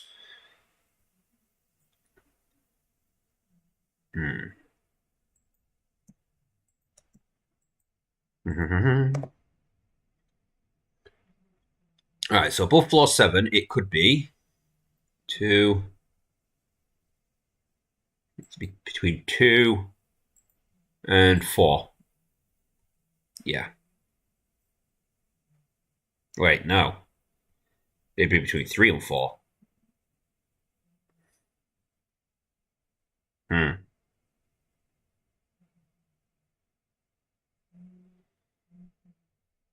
Let's add another calculation in there. I want it between 3 and, say, 5. if underscore A is less than or equal to 3, and underscore E, wait, no, underscore E is just the correct floor. Off D, I ain't go off B yet. Underscore B is greater than or equal to 25. Part number plus. So it's 3, 4, 5. Yeah, so it could be between 3 and 5 now. See, do remember though, this is all liable to change. Oh, we got another message. Is there any way to stop people from texting you from online? You mean doxing? Docking. Let me see if we get this. Is there any way to stop people from doxing you from a line of code? What you mean, as in just like stealing my code? I mean, if they want to steal my code, go for it. I think that's what it means by doxing. Trying to figure out what he means by doxing. Sorry, I got really focused on my code there. This is a new word to me.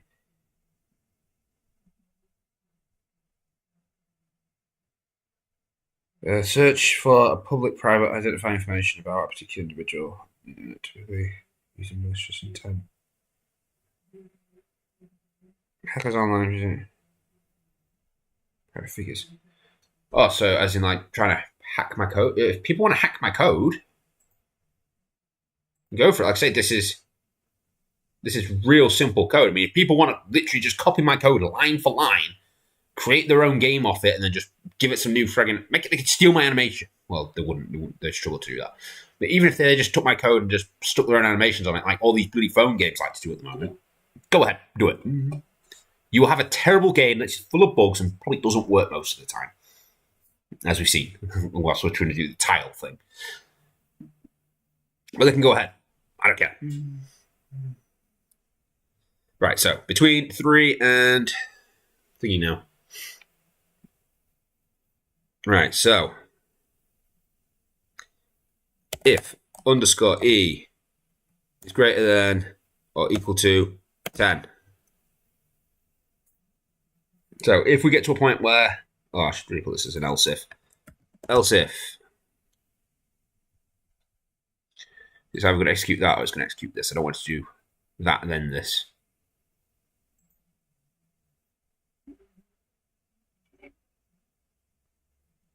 Or do I? Because that could be.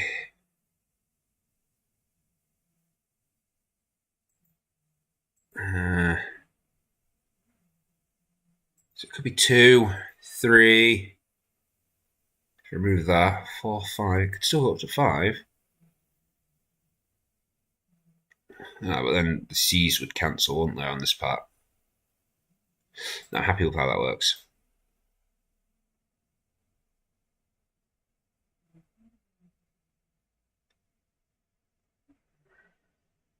Oh, no, wait, because that's always going to cancel out. Yeah. You'd have to do it backwards for that to work. So, essentially, for this to work. Oh, no, because I still need this. No, wait, do I? Because I need to activate that and then say, hey, do this bit. Yeah, it's fine, it works. Right, so if you ever go above 10,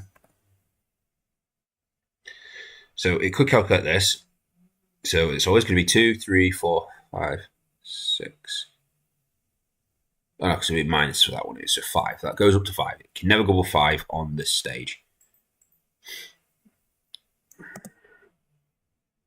Because we've only got 5 part numbers. We could potentially make it go higher and have multiples, but we're not going to yet. Okay, you know what? I think I might actually do it for now until we get to more complicated flaws. Okay, I'll do one more because this can be between 2, 3. It could be 3. These could be zeros, so it could be between 3 and 5. So if 10, so now I want it between 4 and 5. Well, between 3. Right, so, wait, what? 2. Guaranteed. Right, 2, they can cancel. It's guaranteed a 3. Get between 3 and 5. So I want it between 4 and 5. Part number now becomes equal to 4. Right.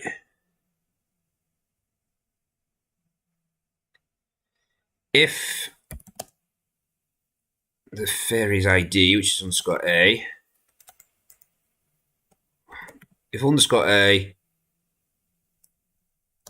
is greater or equal to 5, so potential for it to go up, then part number plus plus, and if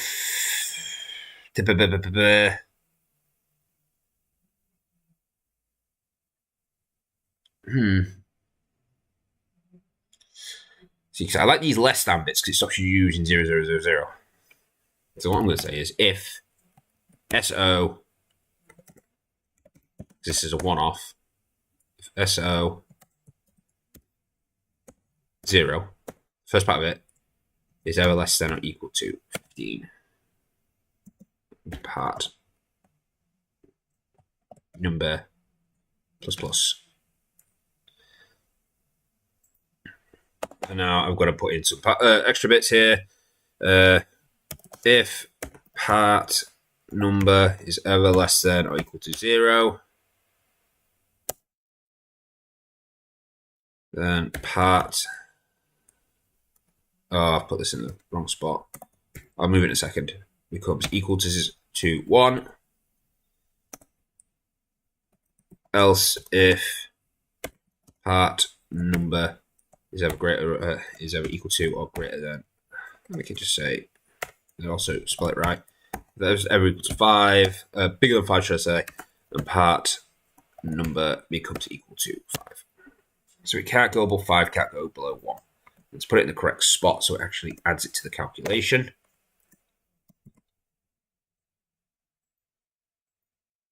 Go over. There we go. And then return the part number. Cool. So, fairy. Steps. No, it's in your create event, isn't it? So, what I want you to do is, I'm going to actually now take this little bit of code.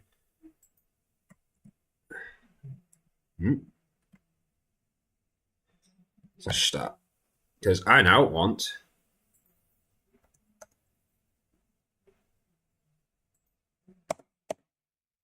no, I don't want that.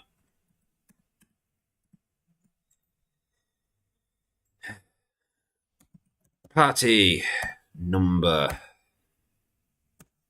becomes equal to, and then I want you to run, oh, let's put that. Now equals party number calculation. Oh, I need to return the ID, and I want you to put into there my ID. Cool. Right, so I can now calculate how many members of the party should be in there based off a small calculation based off the seed. Check number 1, party number completed. Right, now it needs to spawn party based off the seed. Which, once again, is going to be yet another calculation because, face it, we don't want, say, stupid things spawning early on. So, how am I going to do this? I'm going to create a new script called party members.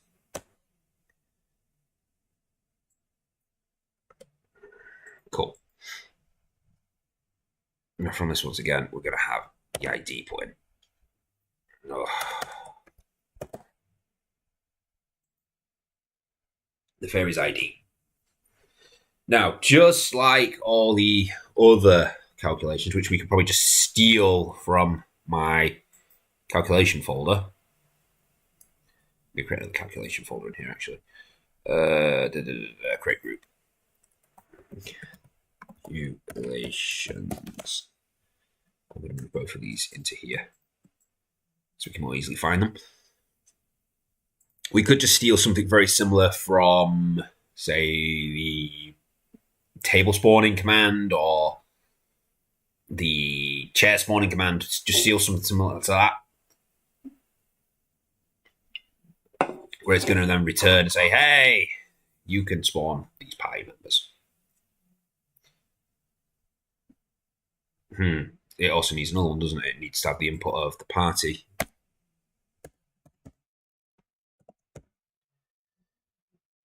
It needs to have the part number put in as well. That way, when you look at it, it's like, hey, yeah, I need you to return the party number. Because if it can only spawn like 4 party members, I don't want it to like return 5. Right. So, well, I can guarantee it's always going to be at least 1 because we've got it set to always be at least 1. So the first calculation could just be based off the party member, off the first bit.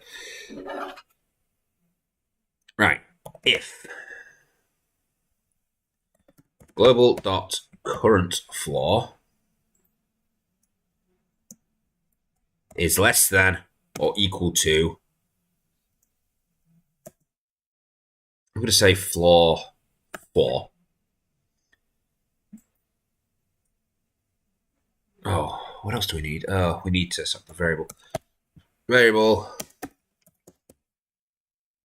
party equals just a blank entry. Wait.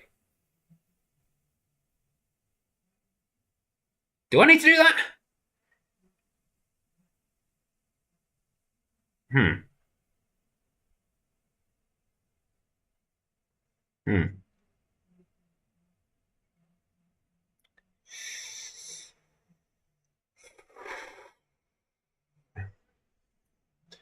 Right, so what I can have it do is I can have it choose.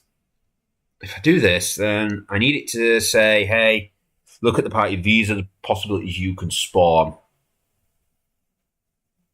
And then not spawn the same character twice. But there is a potential that you could spawn the same character twice. Nah, I'm going to have mixed parties all the way. So yeah, I'm going to have this. -1, -2, -3, -4. Because there is only 5 different characters you can currently have. So if the global floor is less than 4, actually I'm going to say less than 3. So if they're on floor 3,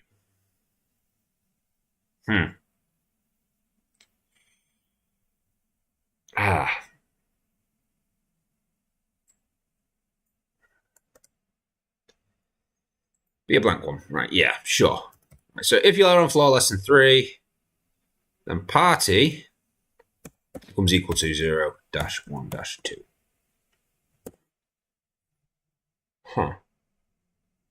Actually, there's easier ways I can do this. So if you're above, wait, why have I got it? No, whoa, no. 0 and 1, 0 and 1 only. Right, if you go above floor 3, then push array. Yeah, this makes more sense.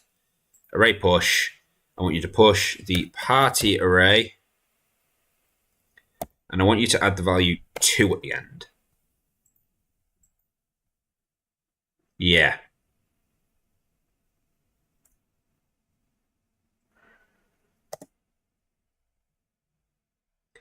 if, and I want to do this 2 more times,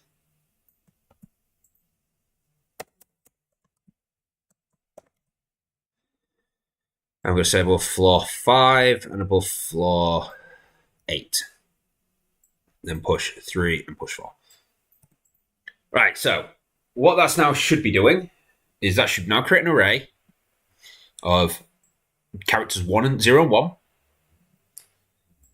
If it's above floor 3, add character 2. If it's above floor 5, add character 3. If it's above floor 5, add character 5.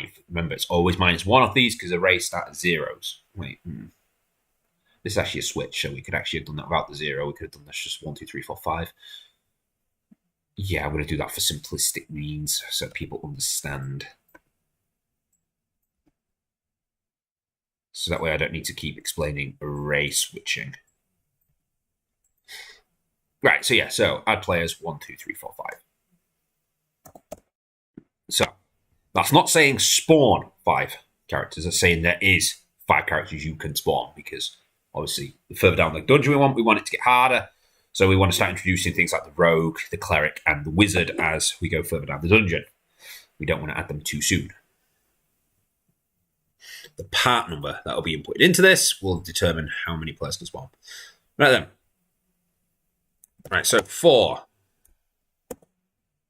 Oh, wait, do we want this to be a 4 event? Because that will loop through it and keep trying to do a thing, but we want the parties. Yeah, the party can just spawn on top of her. It's fine because they're immediately going to spread out. So yeah. So 4.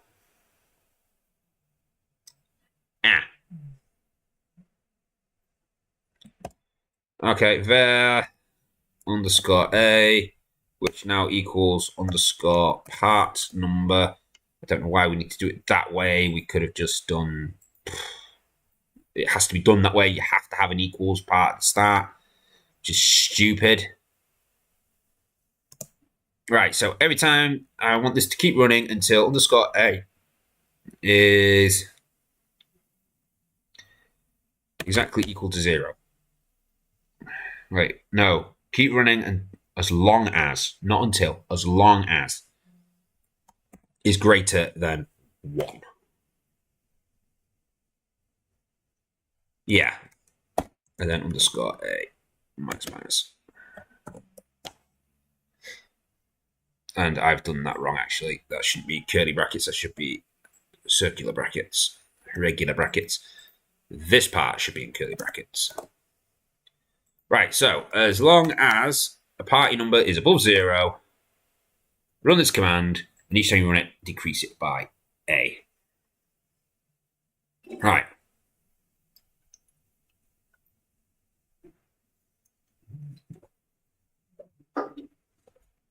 I'm over a monster now. Oh, my legs are killing me. Stretch. Ugh. So, let me think here. How am I going to make this work? So, it's going to run this each time. What it needs to do is it needs to do a calculation based on various things. This is where it's going to get annoying. Because it's going to run this command. It's going to do a calculation, right? But then once it's done the calculation, it is going to... How am I going to explain this? How can I explain this?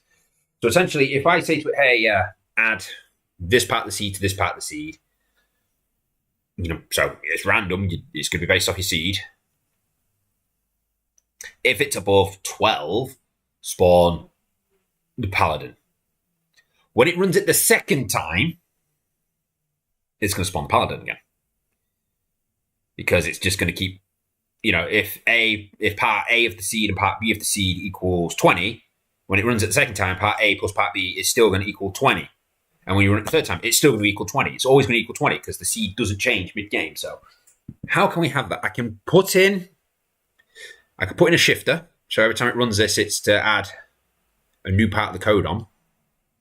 So that way it should continuously shift. We could use that actually to spawn multiple members at the same kind of party.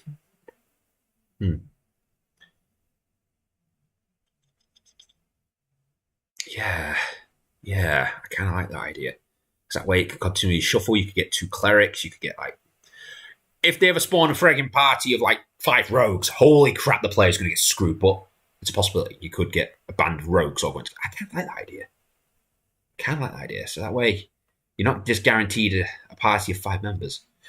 I could add it into the code so that there is a chance that could happen. Well, not a chance, that it could be forced to have that happen.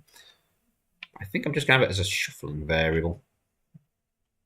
Right, so what I'm going to have it is a new variable called the chosen. This is going to start off as equaling. Oh no, I can't have it just having equaling 0 straight away. I can't have it in there. I cannot do that. I'm going to use my touchy pad for this. I don't need the mouse. Control C. I need to actually calculate this. Put that in first. Because if I don't, then every time it runs this, it will just reset it. I don't want it to reset. I need it to be consistently going. All right, so what I want it to do is the chosen. I want you to plus equal global.seed, and I want you to use part 6. Plus on global.s underscore. Oh, sorry. Part seed part, and I want you to do this off the ID mod 10, so it's 0 to 9. So add them 2 together and add that onto it.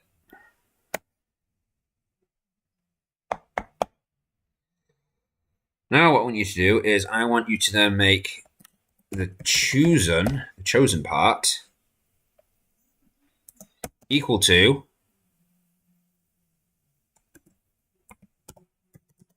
chosen mod array length of party. So that way, this will always come up as a number between 1 and 5, because that's how big the party can be. It's between 1 and 5 members. And it will return the chosen value as being between 0 and whatever the length of the party is. Well, 1 less than the party. So if the party is length 5, it will return the number 0 to 4, sorry. Yeah, so yeah, if it's always going to be 1 less, because 0 is an entry.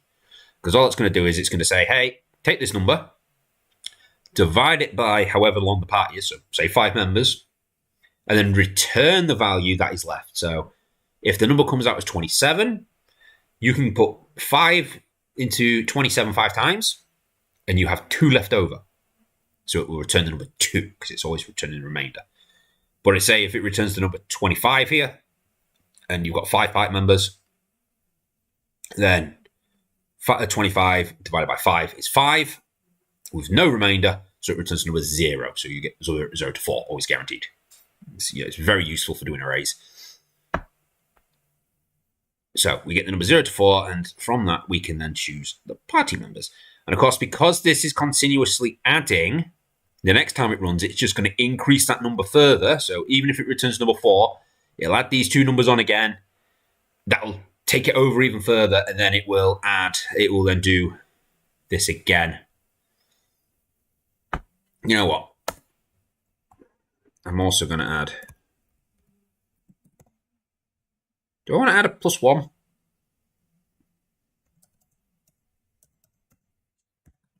Last. Oh, wait. No, because then we have 2.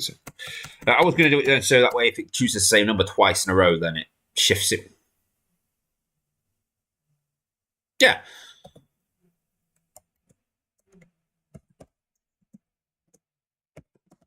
Oh, because then parties of 2 can be. Okay. If it's got part number is larger or equal to 3, the variable last becomes equal to underscore chosen. So it works out that it says chosen. Right, so it works out a number for it to select. It then says, hey, is the party greater than 3? If it is, then set this last to equal chosen. If underscore... Oh, wait. Wait. Because if I did that, it would get stuck in a loop because then the last is guaranteed to always be chosen.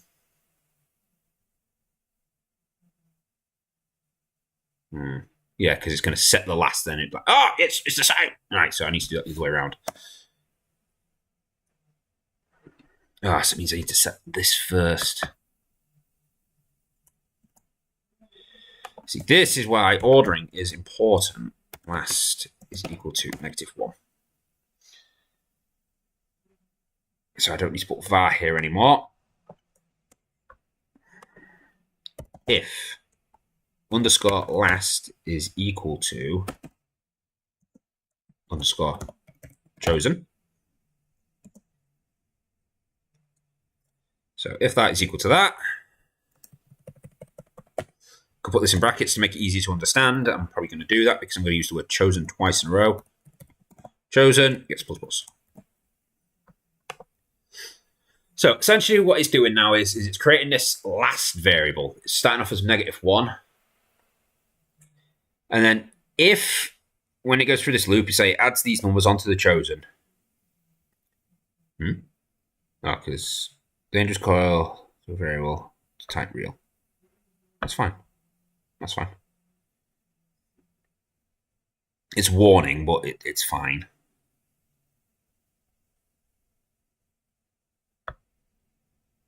Yeah. So this line has to run first, obviously, because it's just saying, hey, if the last value, which is -1, is equal to the current chosen value, which is the previous chosen value plus these two numbers, then I want you to just add 1 onto it. So it adds a little shift. Now, the reason we run this first is because the first time this runs, we don't want it to do it. We want to do it on run 2 onwards, so the first party member isn't always guaranteed the same. So it can at least run one fat party member. Because essentially, if we run this command first, once we get over 3 party members, what it'll do is it will set the last to be the chosen number. The number is chosen here. And then if it ran this code second, then it will always see chosen as equal to last because it's just set the last number. So if we check the last number first and then set it afterwards, we can guarantee it won't try to set and then see, oh, it is that because, you just set it the step before. So do this command now. So do the command first if it's the same. And then after it's ran that command, it's seen, oh, it is the same. If it then set the new thing. Because it could turn around and say, hey, no, it's not. And then just do this. Right. So it's hard to explain. How can I work? So I'm trying to figure out the best way to explain this without me sounding condescending and such. Right, so if I were to swap these 2 lines around and do this 1 second, what would happen is it would run this command, work out what the chosen number is. It would see, is the party number greater than 3? If it is, set last to equal the chosen value. And then it would look at it on the very next line and just say, hey, now the last is equal to chosen because we just set it. And then it would add this 1 on. Obviously, we don't want to do that. What we want it to do is run the command first once, and on the second pass, add these numbers on it, then check to see if it's been the same as the last time it ran, then do stuff about it, and then start checking, oh, is it better than the party member? So, there we go. So, essentially, we want the second run to check the first run, and want the third run to check the second run, not for the first run to check itself. Yeah, there we go. So, if it's equal to that, then do that. Wait, what? Yeah, then set the chosen. I'm going to separate that out. Right, so then it has to get it between 0 and 1, so we can actually choose part of the party. Okay. So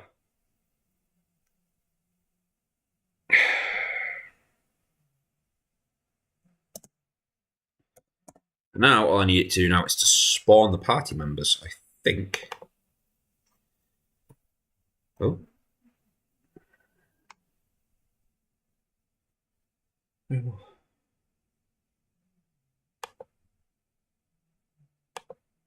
Oh, because it just chooses a random. I was looking at it, I was like, why is there a random in there? Because it's randomly choosing the route, yes.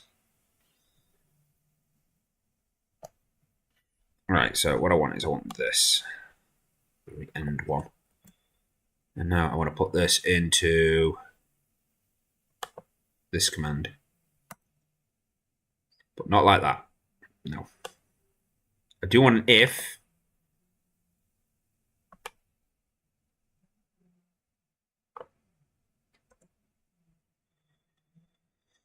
If underscore chosen is equal to what?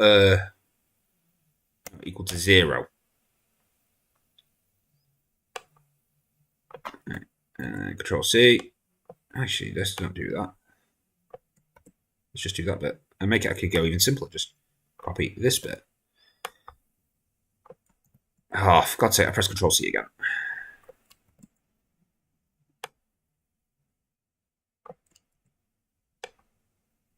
So, depending on what you've chosen, well, it's worked out. I want you to spawn this, and I want you to set the fairy ID to equal underscore ID.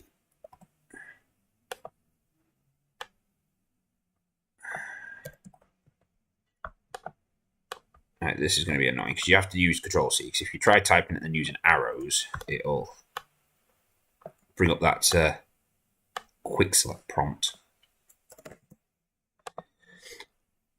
Okay, so there we go. Now I need to actually get this in the correct order. So, Paladin, Archer, because they're the first two to spawn. Next will be the Wizard, then the Rogue, then the Cleric. That is the spawning order.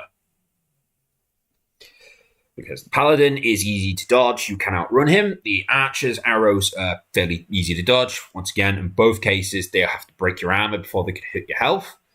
Then the Wizard, because he bypasses your arm, making him a little bit harder than them two. The Rogue, because of his teleport, which is undodgeable. I'm going to potentially add a secret item later on, which can give protection against the first Rogue attack. And then the Cleric, because they are going to be deadly once I sort them out. But that now works. It should. And this is very simple. Let's say it's just a consistent roving number, which it will check to make sure it's not repeating the same one twice, but only if it's above floor 3. Only if the party is bigger than 3. So the first 2 members of the party aren't the same.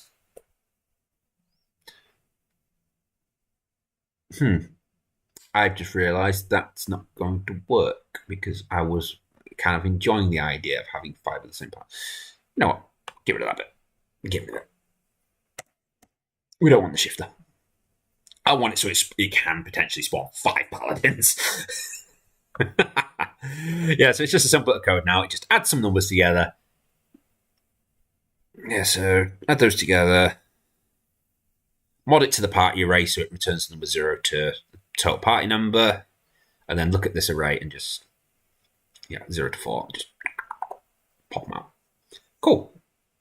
So yeah, that should spawn creatures, I think. Now the problem is testing it. It's going to be slow to test.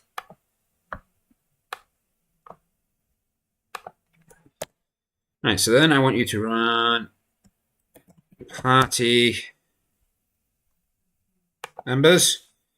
Your ID is equal to my ID.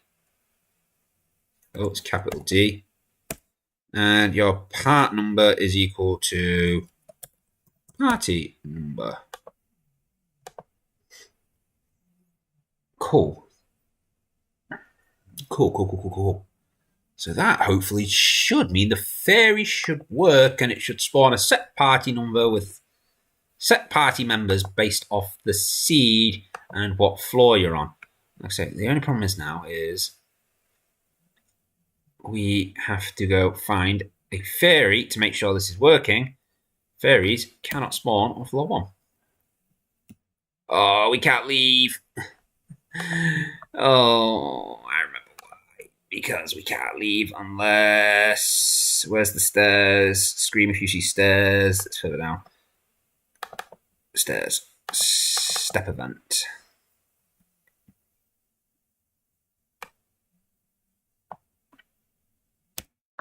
Just temporarily change that. Because we can't leave a floor unless we clean up 30% of the blood. I'm probably going to add another bar somewhere, maybe at the bottom of the screen it says total amount of blood you've cleaned up. Oh, didn't consider that. We need to do something about that. It'll be 14 seconds. Oh, it crashed. Why did it crash?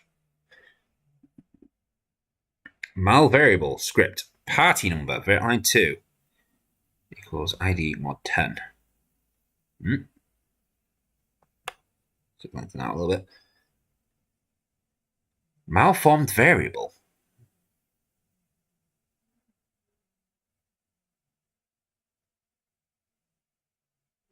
On the party number, line 2. Malformed variable. Line 2.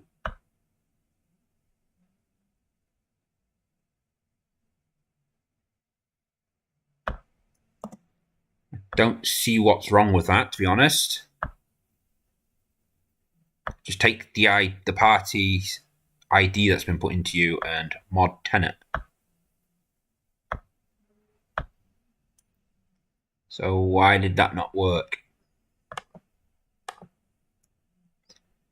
It's running. Oh, I did have it in debug mode. I want to go. That's not going to return a true value, though, is it? Because. And it should crash immediately. There we go. Right, it doesn't like that. Malformed variable.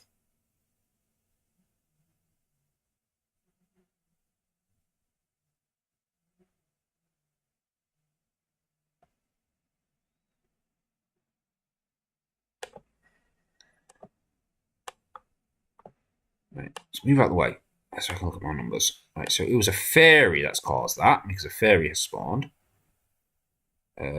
Where is this fairy's thing? Blood, fairy.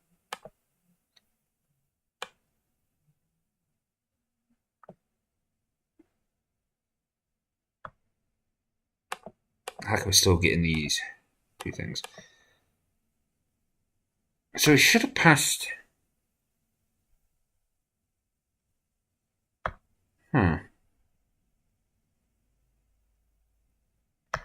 So it's breaking on that line. There's a way to type to console, and I can't remember how you do it. Ugh, Jesus. Nope. What are you highlighting to me?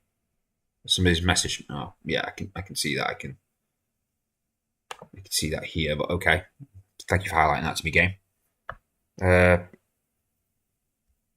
Right, so how do we do console stuff again? Oh, not that one. This one.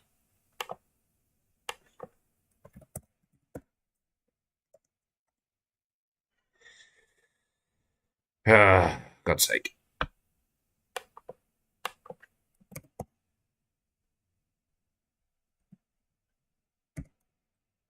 Console.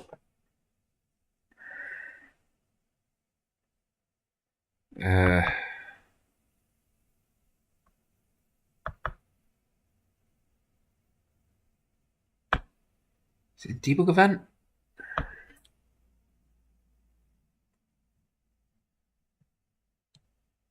No, that's all I'm after. This function generates a custom debug event that will show. No, that's not what I'm after.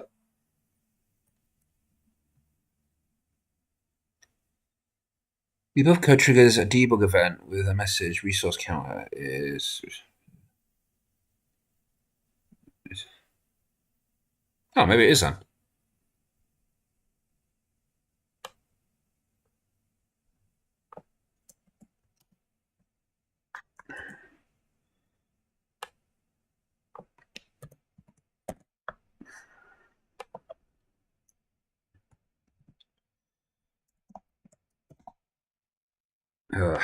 what I need this to do is I need this to return a string of that and that.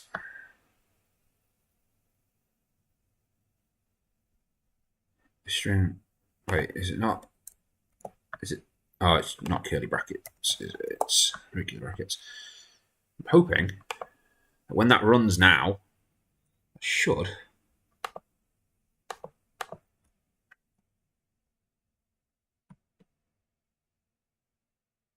hopefully return.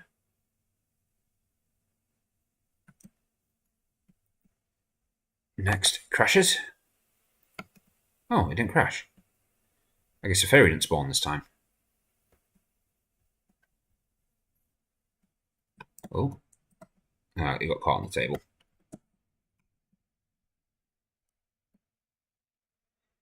Be a bit quicker to just quit and reload.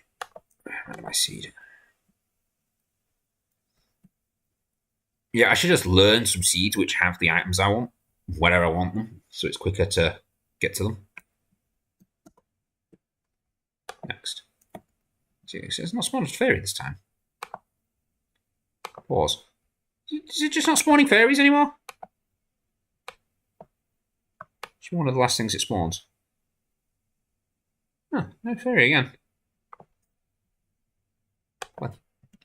We're getting really lucky with this. Well, I don't know if to say lucky or unlucky. Random. Admittedly, floor room 5 has a 50% chance of spawning a fairy, so that was like a 25% chance that we weren't going to get a fairy. Jesus Christ. 12.5% chance? It's actually even less than that because room 6... room 6 can't spawn a fairy because it's the exit room.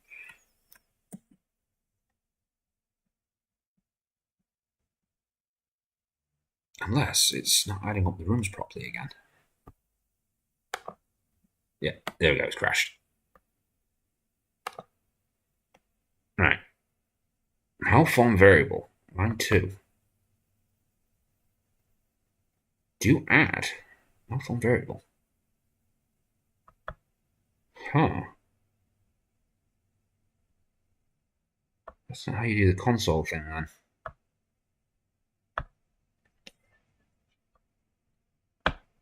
Oh, I forgot how you do this. This is so annoying. Alright, 0. I can do strings this way around. I know this much. I then do that. But we finally got a floor with a fairy on it, and then I bloody messed up the console thing. See, this is why we need cheat menu. A secret cheat menu, so I can use it for debugging. There we go, it crashed. I like it. Sometimes it just does that. It's great. That hasn't fully formed anyway, so it spawned something there, but not everywhere. Anyway. Variable 3. So, yes, it broke on line 3 again. You should have output something to the console, but you didn't.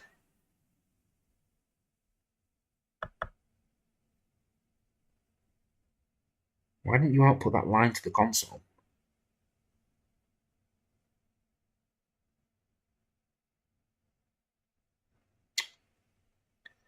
I hate the fact that I can't remember how to do something. The other line triggers a debug event with the message as a reserve string. The switcher starts to remove on count to suppress the output.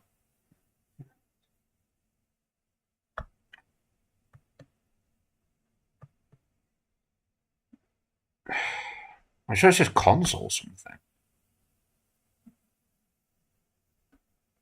I hate the fact I'm going to have to do this. GML line to console.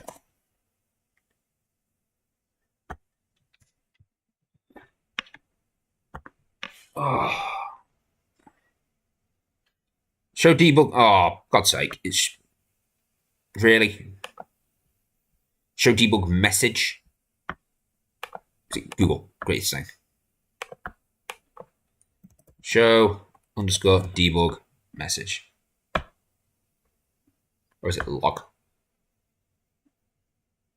Oh, no, I think it just brings up the log. Right. So, values of the real. Yep. So I just need to put underscore message on it.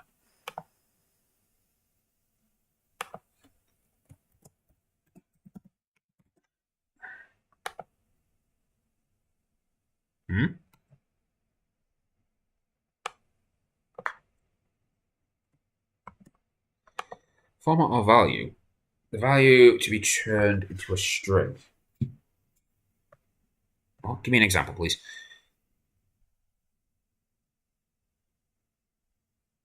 No, so I don't need to put the word string in there. I just need to put that in.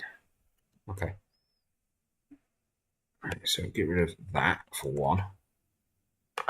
That. Well, this isn't going correctly. What did I have? Oh, it's sure then. Okay. Duh. Just me just being a moron again. It happens sometimes. Okay, hopefully now it should work. Jesus Christ. The amount of times I have to load and reload things over and over again just to get it to do the thing I want. Ah, that's good to see. That is not being blocked. Good. We can 2% of that floor. And there was no fairy. Actually, if I... Oh, right, yep. I can't use number pad.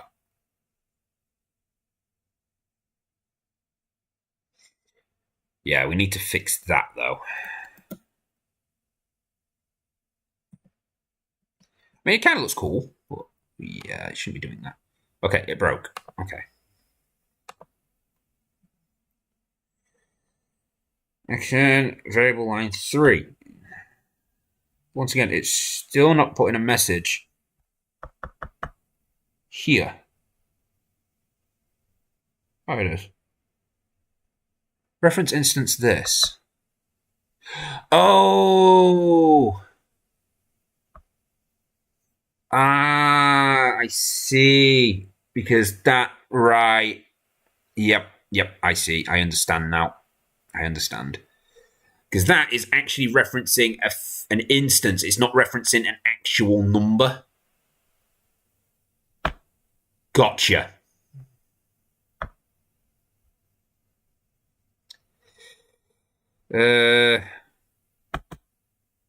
Right, so how can I change a reference to an instance to an actual number?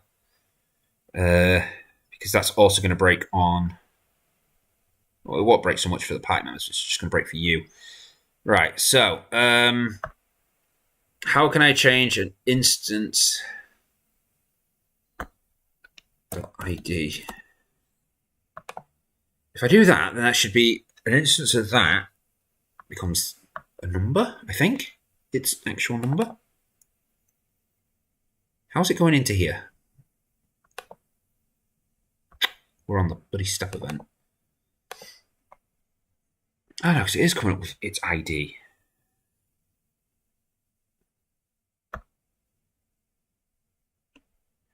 Maybe that's fixed it, because it's looking at the ID rather than... I hope it's fixed it. It probably hasn't. I'm probably doing something really stupid here. And I've just noticed the goblin's not changing directions when we... His position when we're pressing arrows. I need to look into that again. Right, hopefully. Nope, still broke.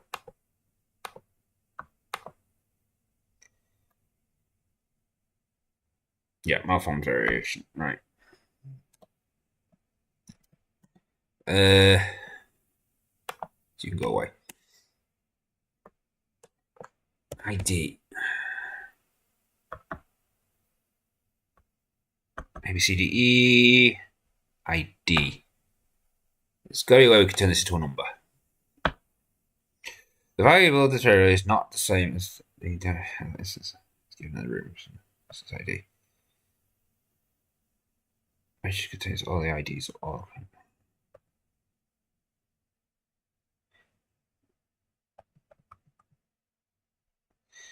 The vehicle as far as this. Every...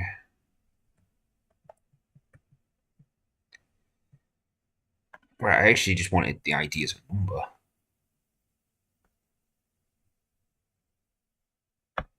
instance ID. This variable does not hold real GML. As you cannot run array length on this function instance.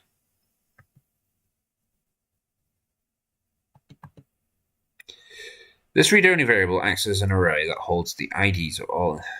But damn it, that's not it either.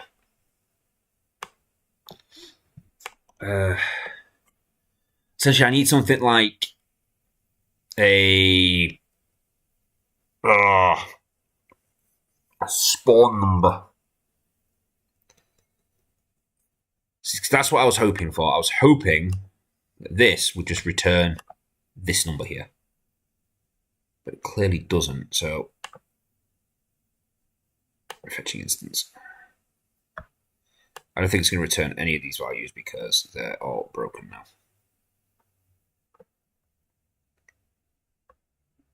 Yeah, see. Built-in variables. See, because it is a number. Object, index.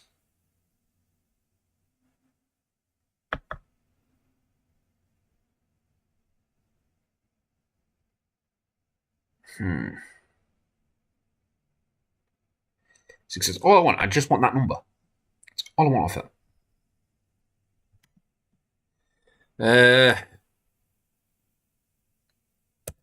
And, I need to put GML. GML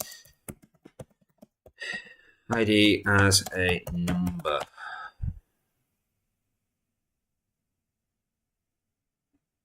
For instance. Yes, it is.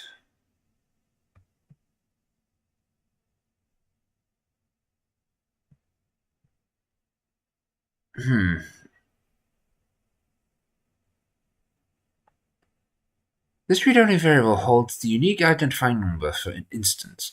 Every instance that you create, whether through the code or adding is given a number that is used internally to identify this instance. And this variable ID is what you can use to reference it. The ID also returns and can store in a variable instance create layer. This value of this variable is not the same as an identifier, as the instance is given in the room. Return.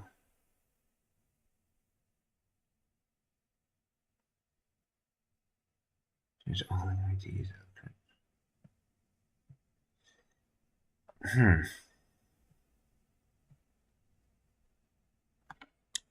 Okay, so that's not doing what I want.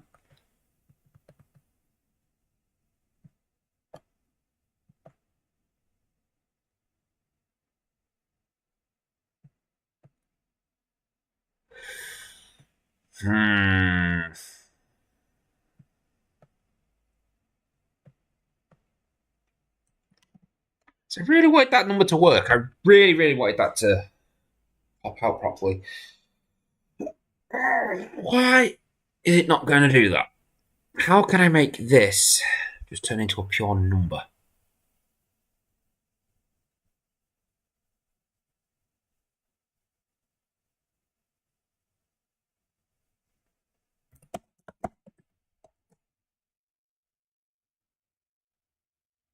No, because that is just an array.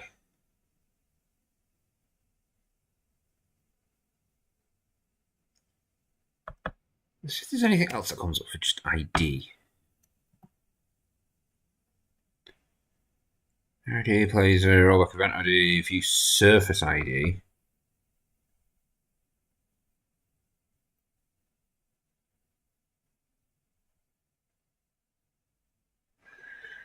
This is integrated. No. It's not like there is. So I've got no way of being able to draw that out as a number.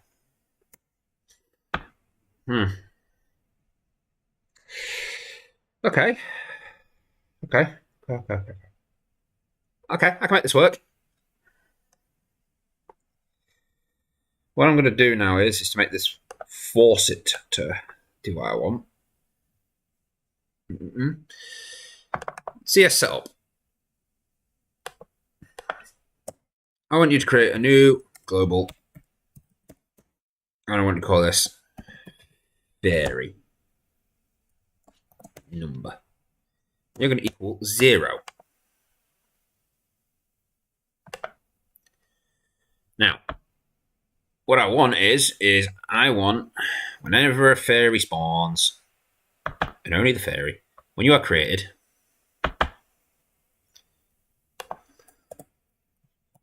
my fairy ID is going to equal global dot fairy number.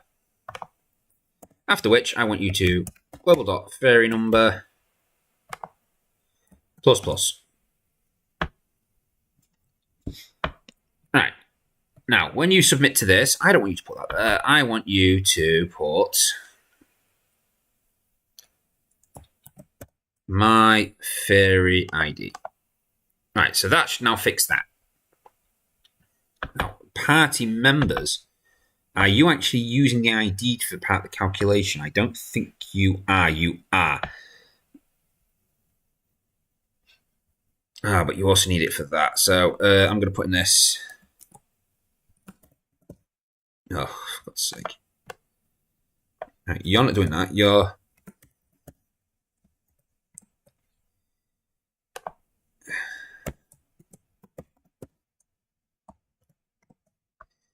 actually looking for that. Because we still need the ID to be put in so that they can get the correct bits here. So, fairy. Where's the fairy? There is. Alright, so when you run, why does it always go to the step command? I don't want that. I need to now also add onto here my fairy ID.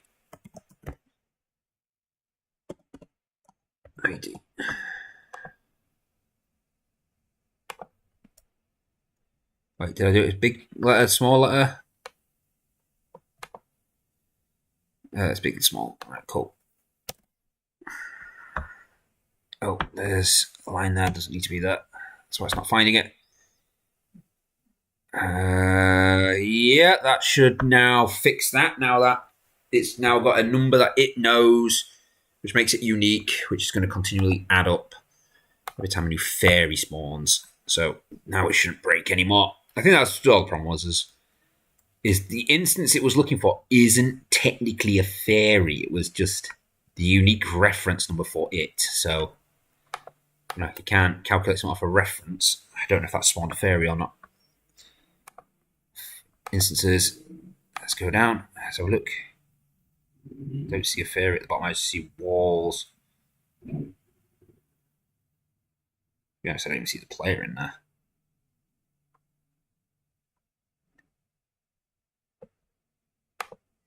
I do see a chair, though.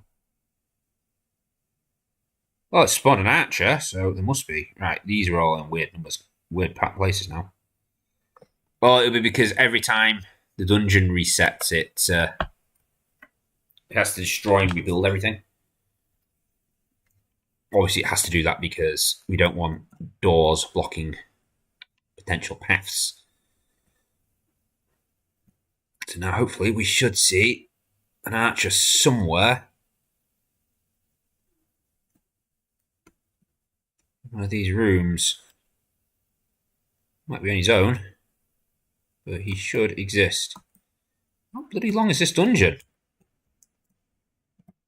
Oh, game crashed. Why did the game crash? Line 4.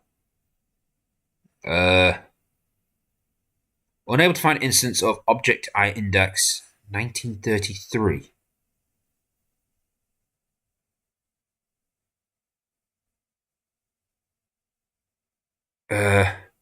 What?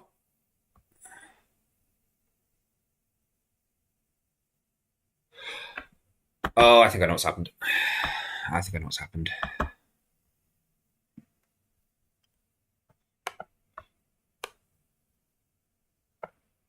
Yeah. I know what's happened there. Oh, God. Yes, it doesn't matter. Okay, close that. Oh, actually, it's all part of that. Control C. See, because what's happened here is the fairy has been deleted. It seems though the fairy has been deleted. The player, the character's getting confused. He's like, what? Where's my fairy? I'm supposed to have a fairy. This was, yeah, what's happened there is the fairy has stepped into the middle of the room. Now, the middle of the room is where the controller is. That's why I send it to that. So I know where it's going to spawn. It's going to be on top of the controllers. It moves from controller to controller. So its pathing is a lot easier for me to map out. And as the player has entered that room, the fairy has, let's say, been stood on top of the controller. Right. I'm not good at Englishing right now. What the hell's going on with me? Slow down. Let me explain this properly. Right. So, at the center of every single room, you have the room controller. This room controller, obviously, controls the room. It tells it, hey, I want you to spawn X, Y, Z. Spawn your chairs, spawn your tables, spawn the exit.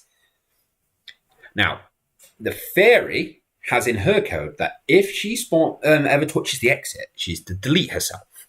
You know, so that way, if she ever appears in, say, the final room and the stairs spawn, she goes away.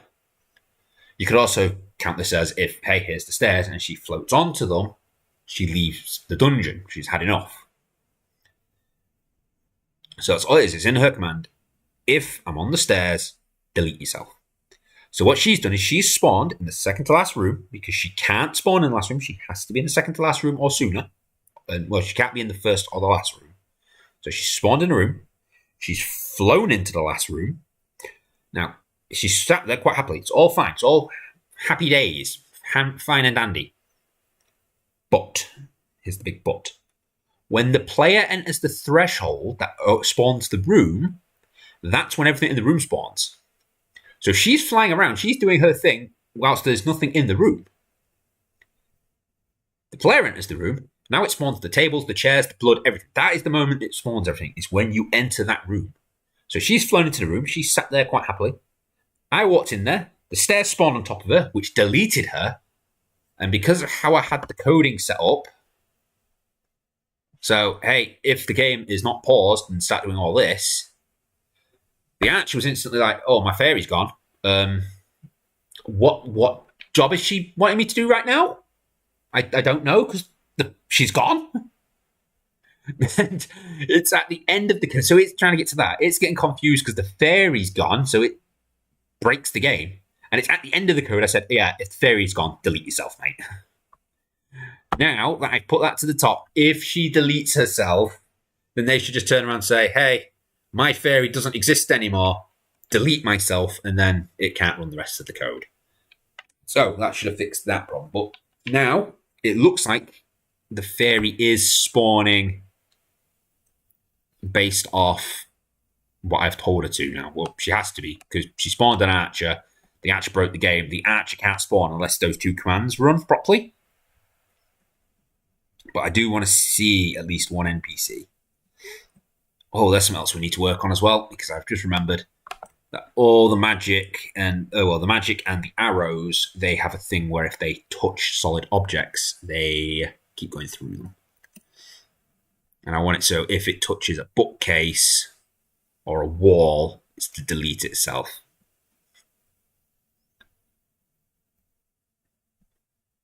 You know, obviously it can fly over tables and chairs and such, but if it touches a bookcase, it should delete itself, I think. I think that'd be appropriate. Oh, there's a fairy. Where's her party? She has no party members. What the hell? She's like, my party is gone? Where's your party?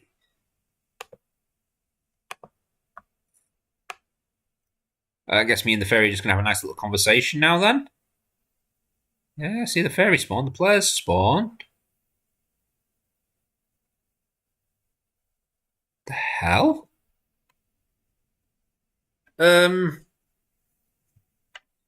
So she could spawn without party members?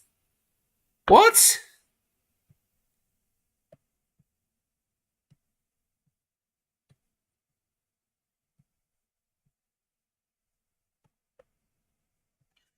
I've got it. I've closed the game. Oh, have I closed the game? No, I've paused it. Right, where's the fairy gone? She should be somewhere near the top, I think. There she is. Right, so your party number should have been 1.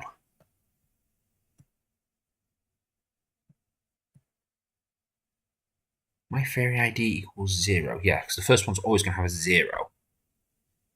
So she tried to spawn somebody. So this would have been put into here. We're on floor 2. So she should have had party members 1 and 2. The chosen equals 0. Last equals -1. Right, so let's have a look, see what would have happened. So,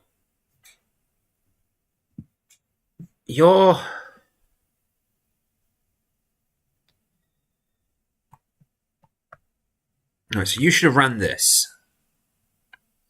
For A equals part number, which is equal to 1. So long as A is greater than 1. Oh, God, I see what's happened. So long as the party number is greater than 1. The party number is 1. Oh, I'm such an idiot. Simple mistakes. Right, I'm going to take a 2-minute pee break, and I shall be right back. Pause. BRB.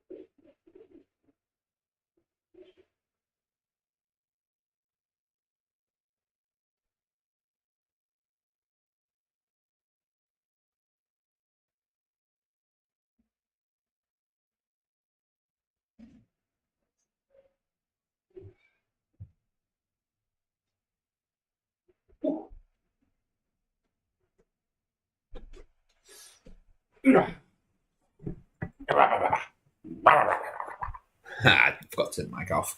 Oh, well, I guess it makes the internet a little bit easier. However, the chat didn't reset itself. Nice! It's actually working for once. I wonder what it does it. Right then, so the party should now work properly. Shouldn't do that again. I'm not going to check it this time because, yeah, that was just a simple mistake on my part. But yeah, I've seen what the problem was. I fixed it. That should now spawn. As we've seen, previously it did spawn the archer. This time it didn't spawn anything because I'm guessing the first time it ran, when it ran the party number, it ran this. Variable party equals 1. If E, current floor, no. So I'm guessing it just got to this and C was above. Yeah, this part here was above. Wait, it's got A.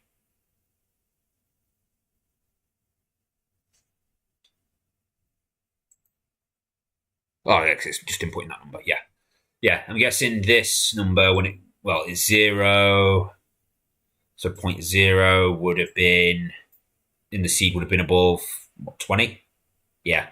So it spawned 2 party members. The first one obviously was nothing. Well, the first one spawned the archer, but then it couldn't spawn the second one because 1, it clearly is not greater than 1.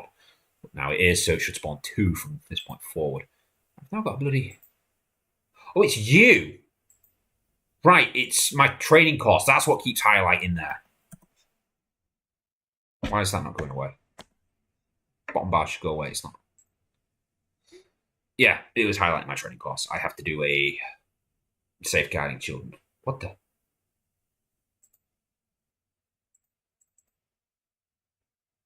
What the? Why is it doing? Why has it put that there? I didn't ask for it to do that. Okay, so I've just done that.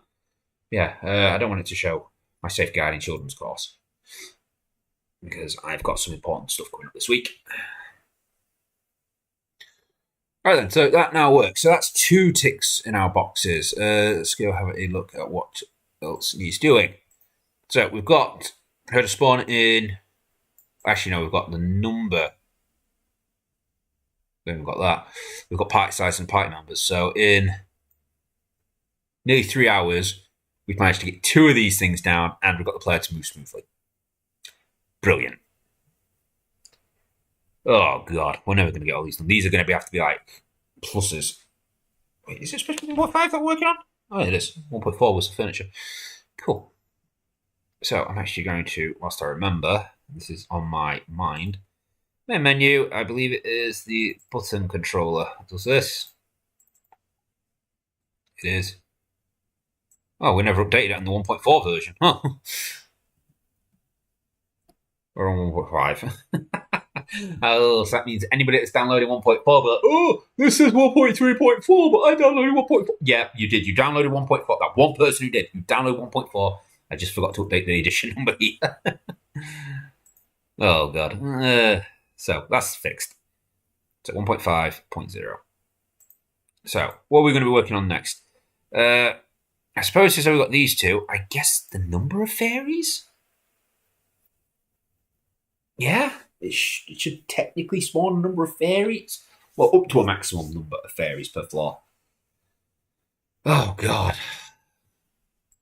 That's going to be the same as the party numbers, basically.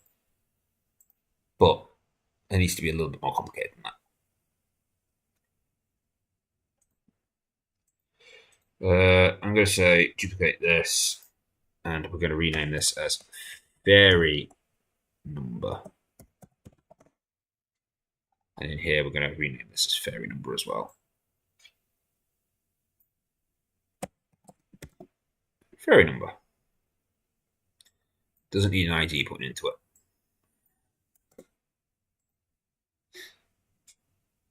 And I don't need it to return that to the console anymore. No, it's party number.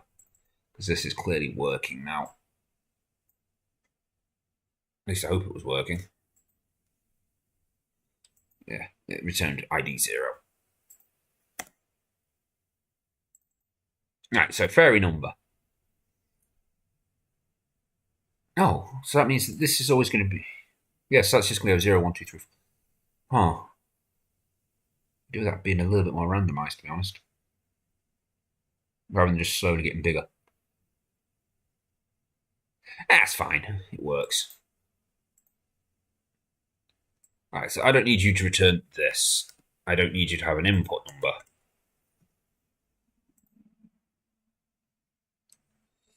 Right, what I need is for you to have a solid calculation based on the seed again. Something similar to this, but not this. I don't want to delete it so I can actually look at it. So, this needs to take part of the seeds, mix them together, and then determine, hey, this is how many rooms you should... No, this is how many fairies you should be spawning based on the floor you're on. Plus or minus some bits. So, I'm actually going to delete all this. If global dots... Oh, I need to have a...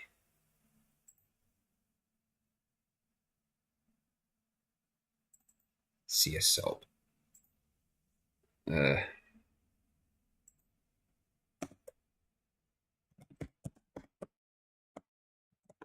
going to have global.fairy count. You're going to equal 0. And actually, you are going to equal fairy number.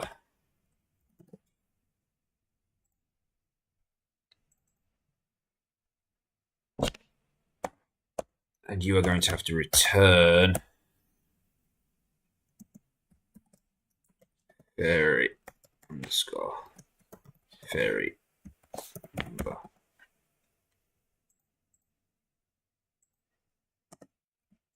Variable underscore fairy number.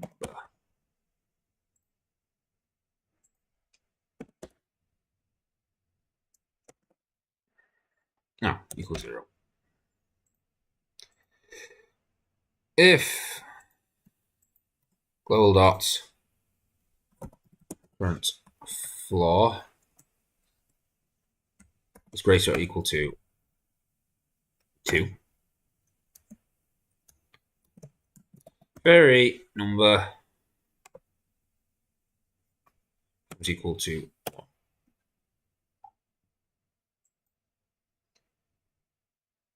Simple as.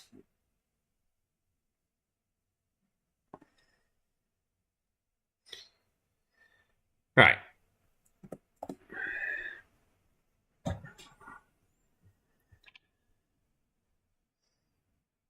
Actually, I'm going to just say if it's directly equal to that, do that. Yeah. Oh, no, because then floor 3 onwards it won't. Yeah, so I was right. It needs to be that.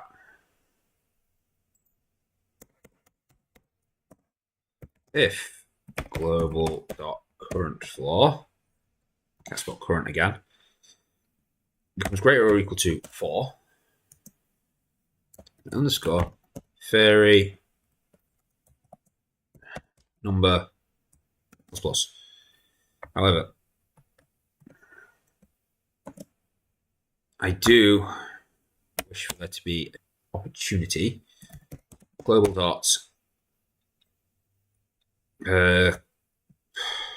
SO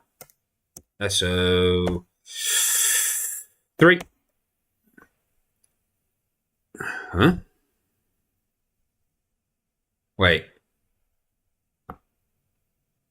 If that is that, then if that is less than or equal to 12, no, I used 3 quarter, I'm going to go 7. Then underscore vary number minus minus.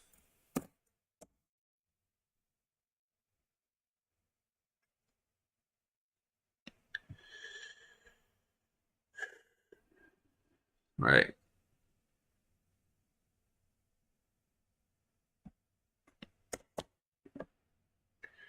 So I can look at this a little bit easier for myself because this is boggling my head right now. I'm looking at this. If that is equal to that, and do that.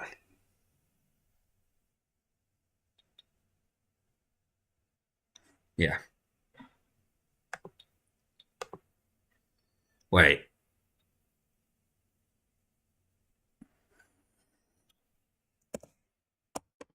And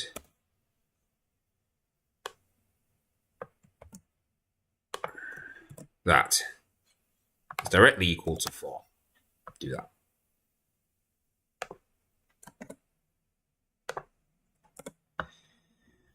So that way, on floor 4 onwards, it will go up to 2. Unless that is equal to, well, equal to or less than 12, then it becomes 1 again. Until you get on to floor 5, where then it's guaranteed it's going to be a 2. I'm trying to think, how many rooms are supposed to spawn per thing? I forget how many. Oh, crap, I didn't want to do that. How many rooms are supposed to spawn each time we clear a floor?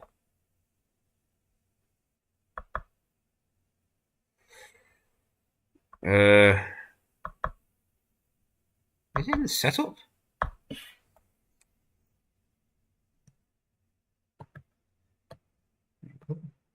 Equals 1. Huh? How does this work? What? What have I done?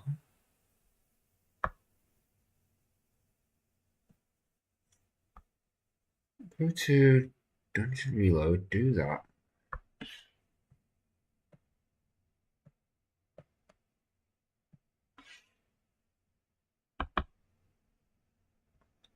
So it goes to this, it increases the max floor current room. Goes to the other room. Should do the end screen stuff. So what have I actually done here?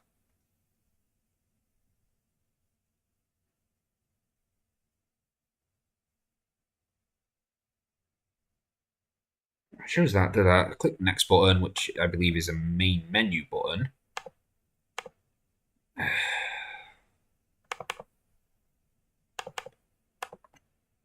I think I've got this so it's never going to spawn large dungeons.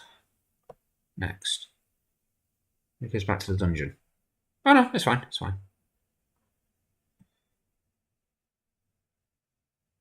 So, based on that, me entering the stairs.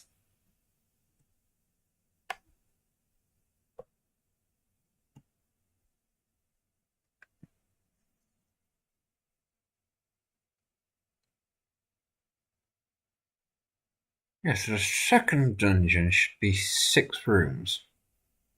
Then 9 rooms and 12 rooms. Yes, so you should get 3 longer each time. Yeah. Yeah, I just confused myself there. Yeah, it's fine, it's fine, it's fine. I can't remember why I was looking at. Right, so fairy number. So by floor 4. Wait. No, it's plussing on. Oh, someone's at the door. 1 second.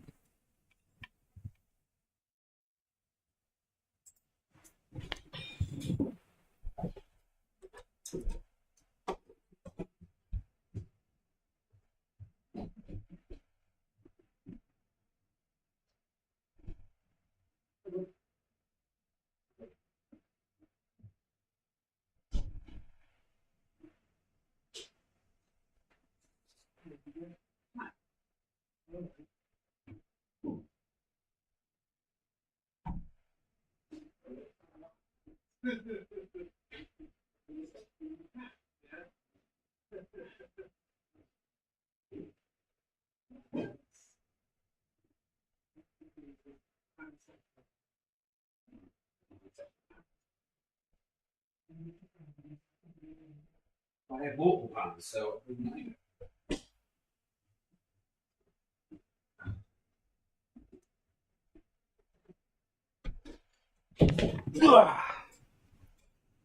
Oh, and we're back in the room. My new pan's arrived. Yeah, when you get all excited over a pan. Ooh. Right, so that's this. So I've actually got here. No, it said equals to. It didn't say plus. Oh, good. Yes, yes. So it should just be 6, 9, 12. Cool. So by floor 4, it should be 12 rooms. I think 12 rooms is fair enough for 2 fairies. To be honest, I actually think it should come in sooner. Maybe floor 3. Floor 3 is 9 floors.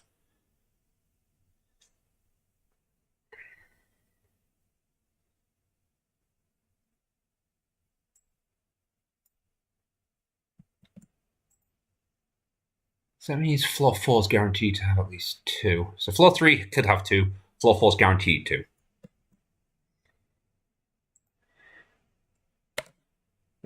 Floor 5 is guaranteed at least 3. Potentially 4.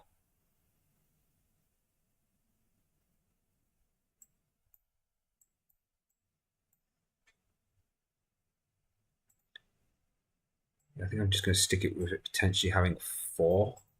No, it's just that line, yeah. I'm getting confused what bracket's what now.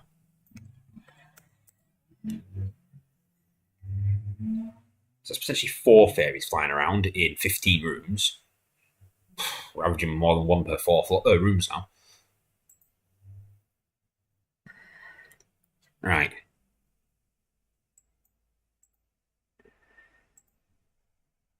I think that should do for now. Because honestly, I don't see many people playing beyond floor 5. But at floor 5, you're looking at least 1, 2, 3 fairies.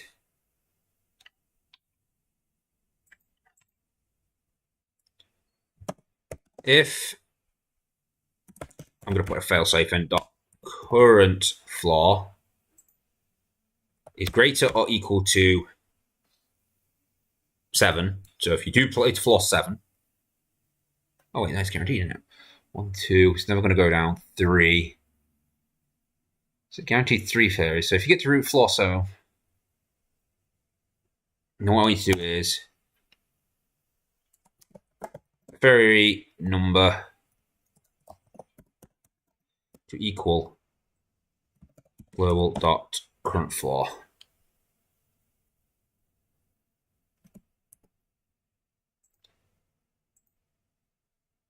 So by the time you get to floor 7, so there's going to be at least 7 fairies now flying around. You're just going to get spammed by fairies.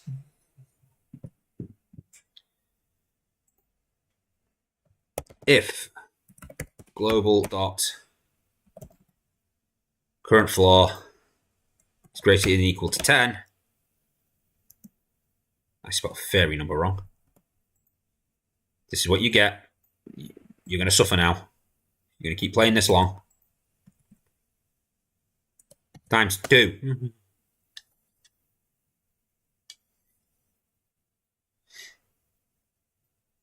So now you're essentially looking at 1 fairy every other room, potentially. So that's just what you get for playing to floor 10. You shouldn't be playing that long anyway. I mean, this game is maybe 3 floors, 4 floors max, and people are going to be done because there's not a lot going on currently. I will, as I expand, I expect more people to play more and more floors. For now, that will do. We can always edit this. I mean, that's the beauty of me doing these in calculation files. I can edit this easily. Right then, so we've chosen the number of fairies that will spawn. Now we need to tell it... we need to tell it to spawn that number of fairies, which would be in dungeon stuff. I'm going to close all these pages again so I can clear and get a fresh workshop. Okay, so room controller set up.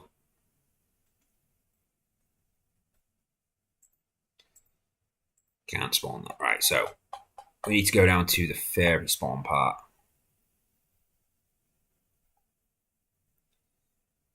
Fairy on stairs. If instance,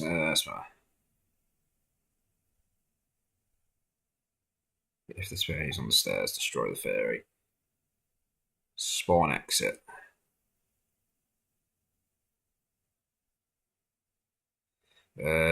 Spawn the blood. Activate. When does the fairy spawn?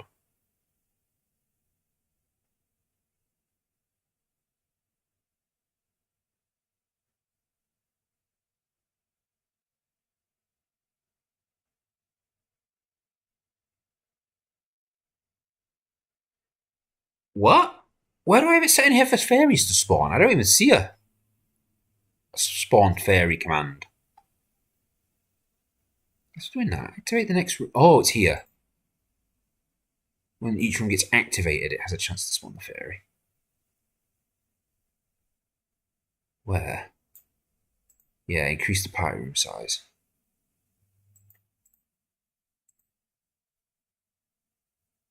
Yeah, see, there it does the randomize. And if it succeeds, then it spawns a fairy. And the fairy controller. Right, so simple as that. Global plus party room. So I don't want this little bit of code anymore. So we're going to star it out just in case. And also, I was thinking of starring stuff out. Fairy steps. No, create. Because it doesn't need this anymore. Because it's now got new coding for spawning party members. Ah, oh, so neat. And then we're going to go back to a room controller. Step. Oh, where did that go? Right, so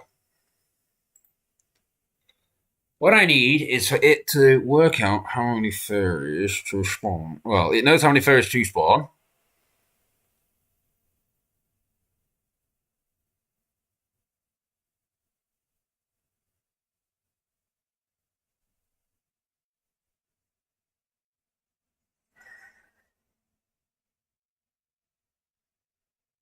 It doesn't know how many spare fairies to spawn yet. It only partially does. Because I am an idiot I didn't realise that it's not going to run that calculation again because it's only going to do that once. Fairy count needs to equal fairy number. So every time we go through this, it reruns it. Yeah, cool. So the fairy number can increase now. Or stay the same. Or decrease. You never know. It could decrease down the line. Well, it should just progressively get harder.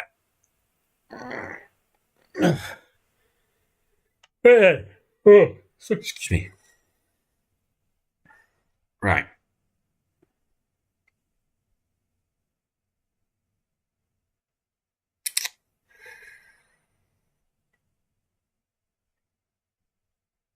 So when a room becomes activated, obviously not room.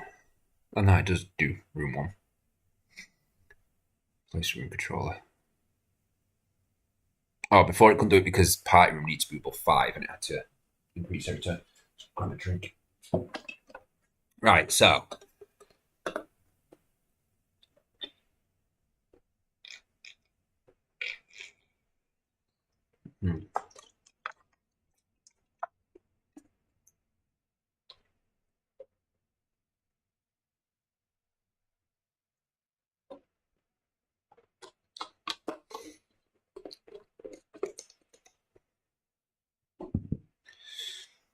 So what I need it to do now is it needs to choose a number.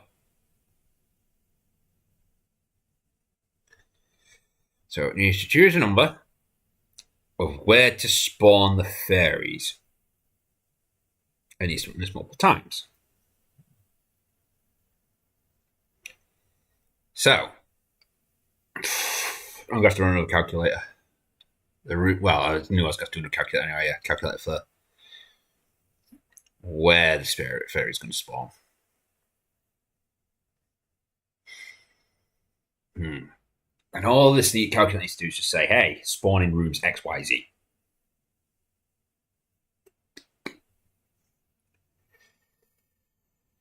I'm going to set this as another global, I think.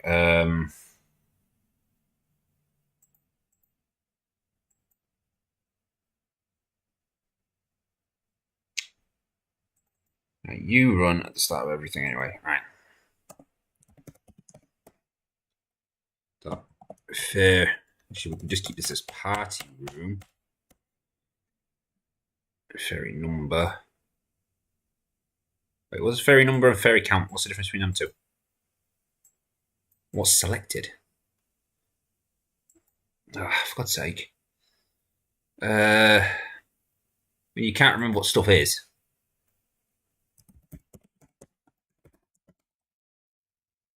Find all.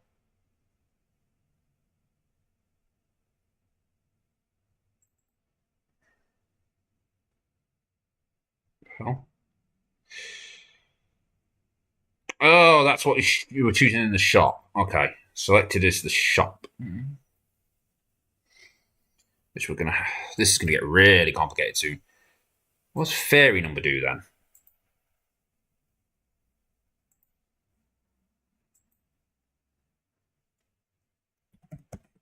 Wait. Oh, no, that's the... Right, I'm going to note these.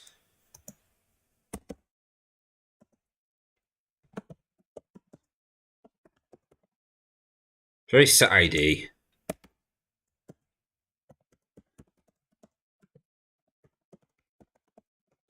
Number of fairies on a floor. Shop selection.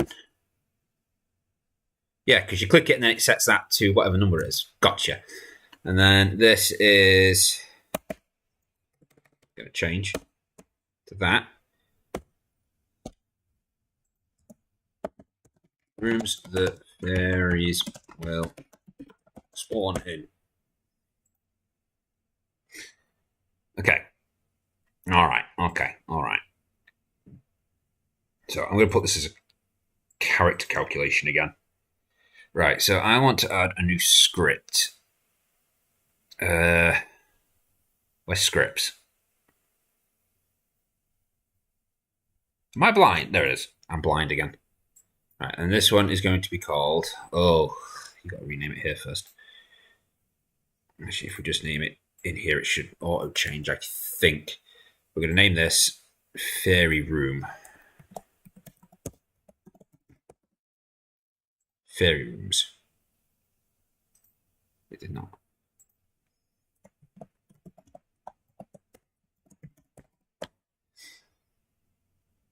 Okay. All right. Okay. All right. Okay.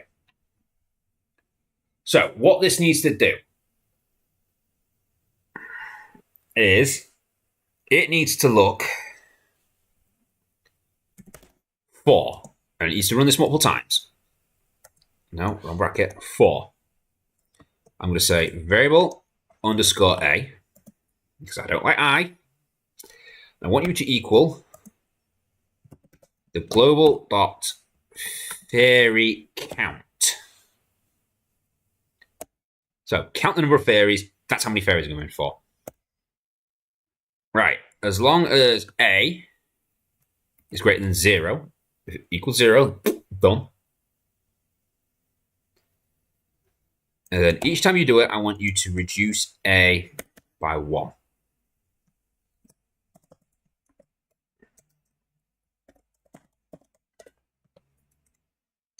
Yes, that's actually tapped out very badly. That should really be like that.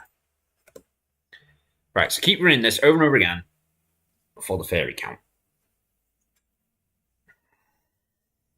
Right.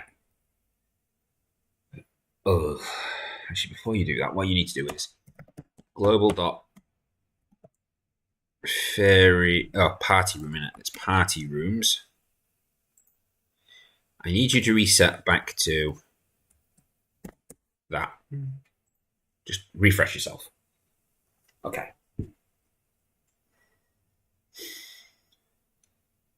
Now, what it needs to do is it needs to generate a random number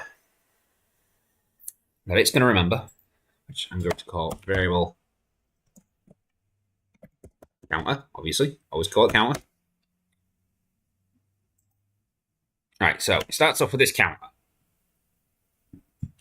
Now, what I want you to do is I want you to add random parts of the seed, random parts of the floor, multiply some stuff, blah, blah, blah, blah, blah. Random numbers.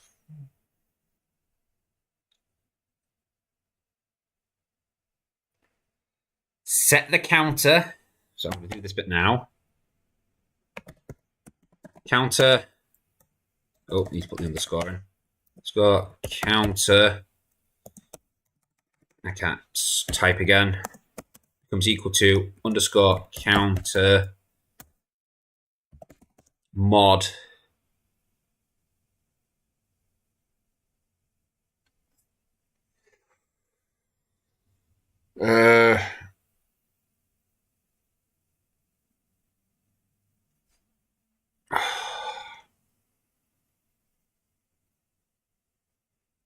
Global dot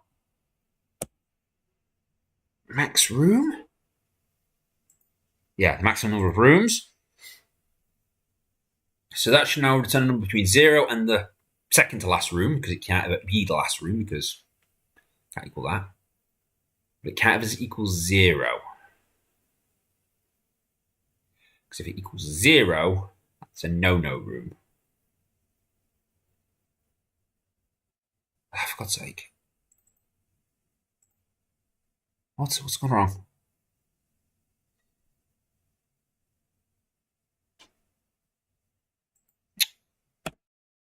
Oh, yeah.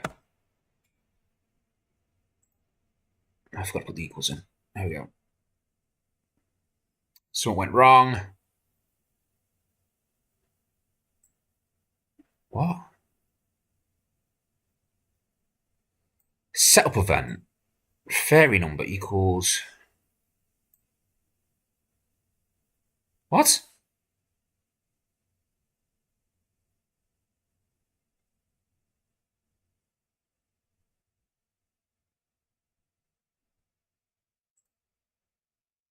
What?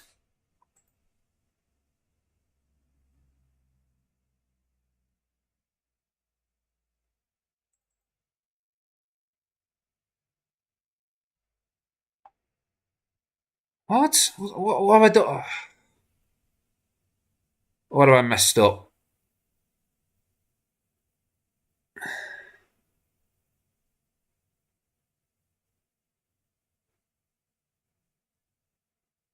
Oh, I think I've messed this up.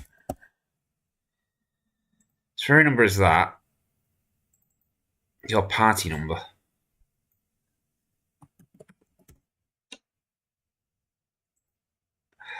Oh, I've messed up bad. Now I've got to try and remember what's what. You should have an underscore ID in you. I think.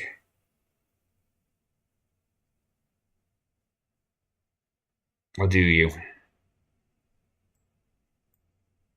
Oh, I've messed up badly. No, that's fine. Because that's fine. See, this is why I hate some things sometimes. Because when you duplicate things, it doesn't take you to the new object. It keeps you on the old object. So new, random. Something broke. For God's sake, now I've got to try and fix everything. Room control line 142. What? Oh, because it's like that on every single floor, every single room.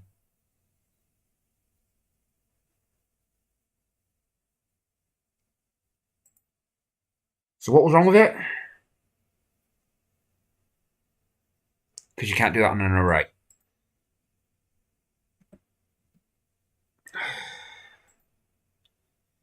This is why I really hate changing codes. Because there's so much stuff reliant on other stuff. Slash star. Star slash. Slash star. Star slash. Slash star. Star slash. That should be all of them. It should now run. But it shouldn't spawn any fairies. It's what I want.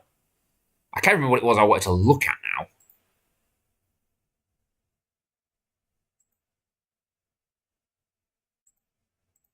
Oh, it's what room do we start in?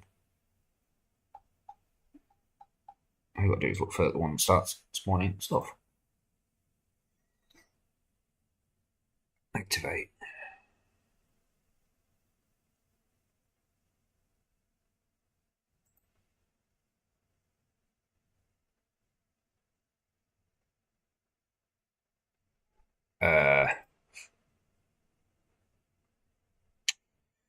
God damn it.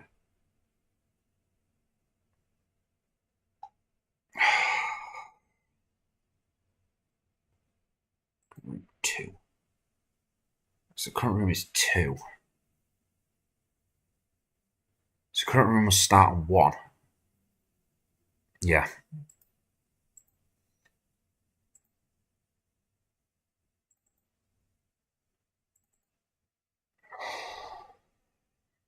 I've completely lost track of what I was trying to do.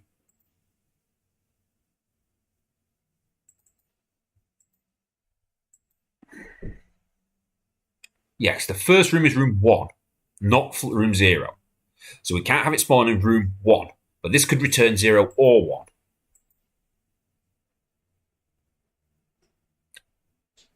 If I add a +1, then it could be between start and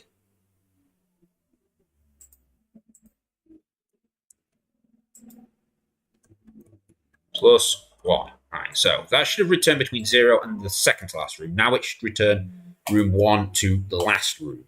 Cool.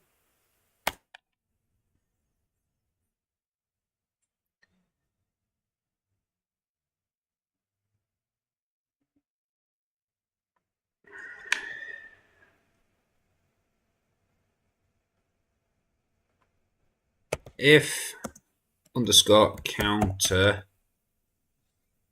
is equal to 1, underscore counter plus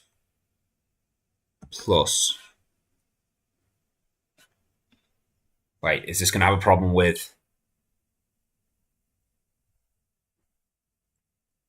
Is this going to have a problem with the starter room? If it's...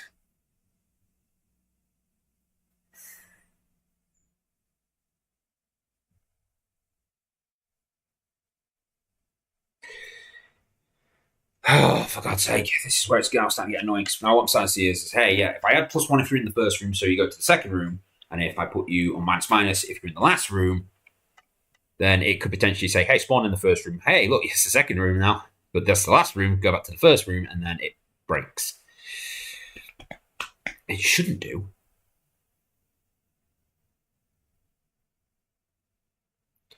To be honest, if I actually put it else if, because it can't run both. And if it decides to spawn it in the last room, it just deletes the fairy.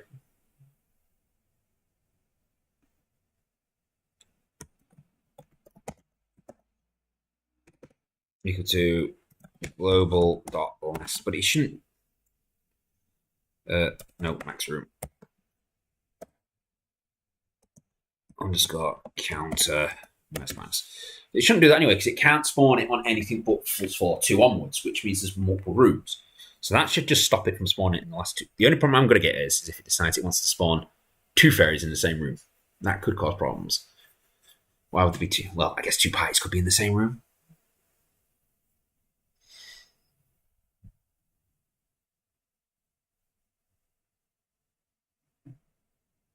Yeah, they could just be meeting, and then they should be fine.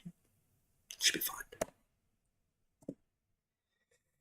Right, so how don't you do is so if so it's always going to be between 1 in the final room. Don't spawn in the first room. Don't spawn in. I'm going to note this between first and last room.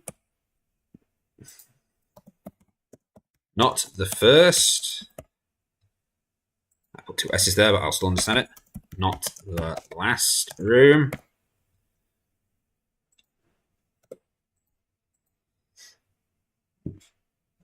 And what we need is global dot party room to equal array underscore push. I want you to push onto that counter.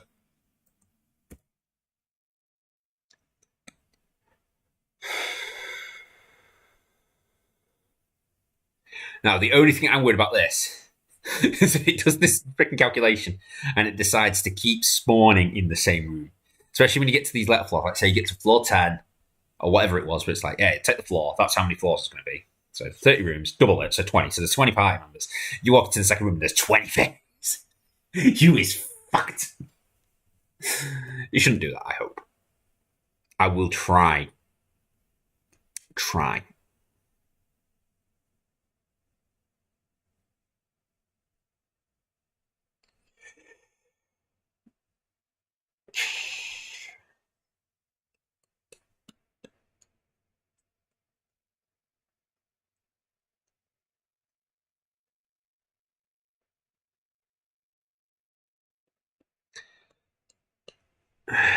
See, what I'm trying to do is I'm trying to think, is there a way I can get it to just keep scanning this array over and over again, keep adding to the counter until it is permitted, but still keeping it in with those variables?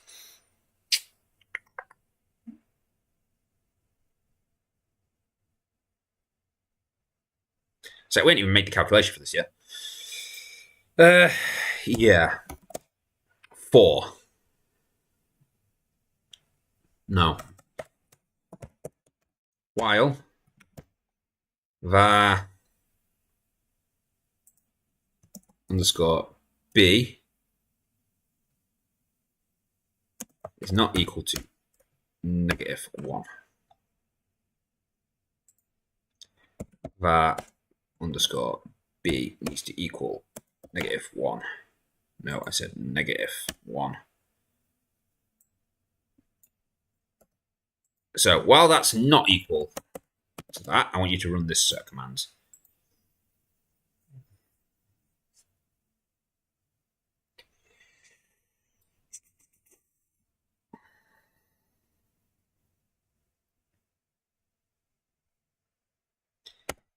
If global dot no. I think I could probably do this without doing that.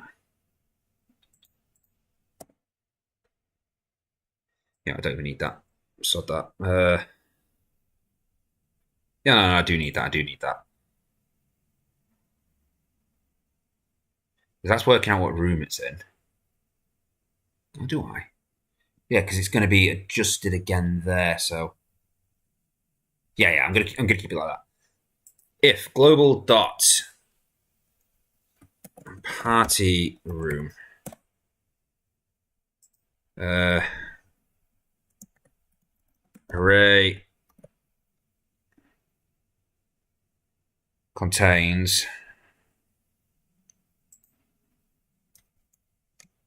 so it needs to be the array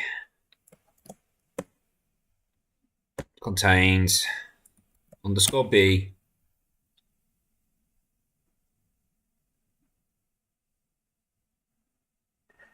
if it contains underscore b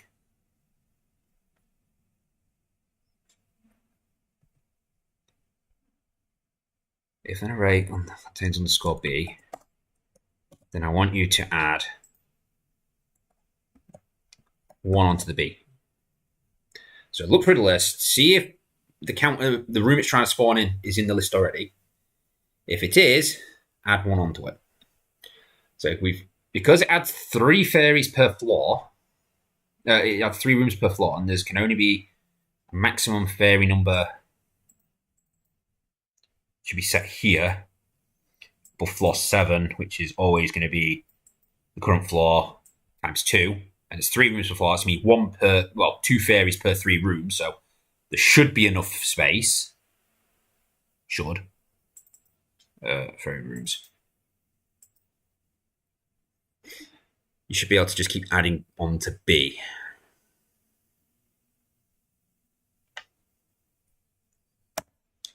If underscore B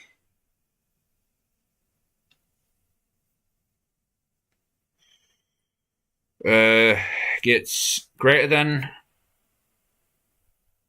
or equal to, no, if it ever gets greater than, yeah, make it greater than or equal to, yeah. Global dot max room. So if it ever tries, if this number equals to the last room or above, then I want underscore B to equal 2. So it goes to the second room. So that way it should be able to then keep cycling. It'll keep trying to find itself a slot somewhere. And if even like say, if it starts in room 10 and goes 10, 11, 12, 13, 14, 15, final room, then it'll then go back down to 2 and start checking from there going forward again. But yeah, it should never go more than max room. Because if it equals max room, that goes back down to 2, which is the second room. So it can't spawn in the second room. It's to keep checking its list over and over again. Right. So if it's not in that list, so as long as B is not, so if it's not in the list, then I want you to global.partyRoom. Oh no. Right underscore push. I want you to add 2. I've already got it here.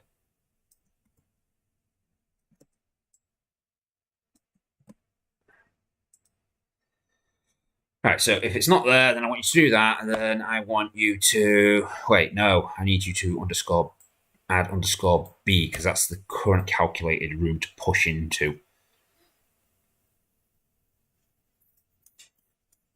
Yeah, I want you to do that, and then I want you to set underscore B to now equal -1.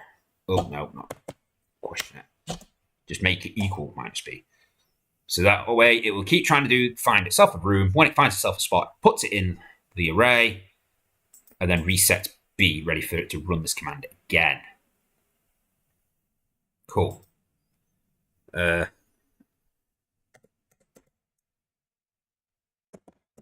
set error to check against.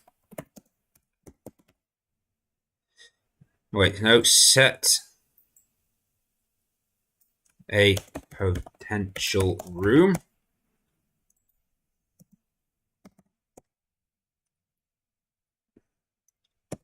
Keep looking for a room. If the room is already selected,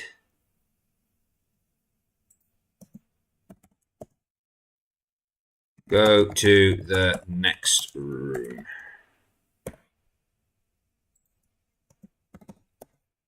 If using the last room, go to room 2.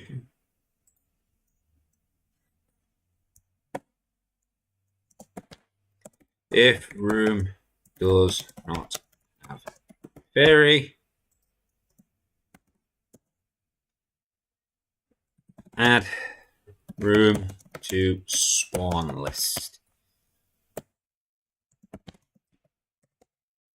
End the loop.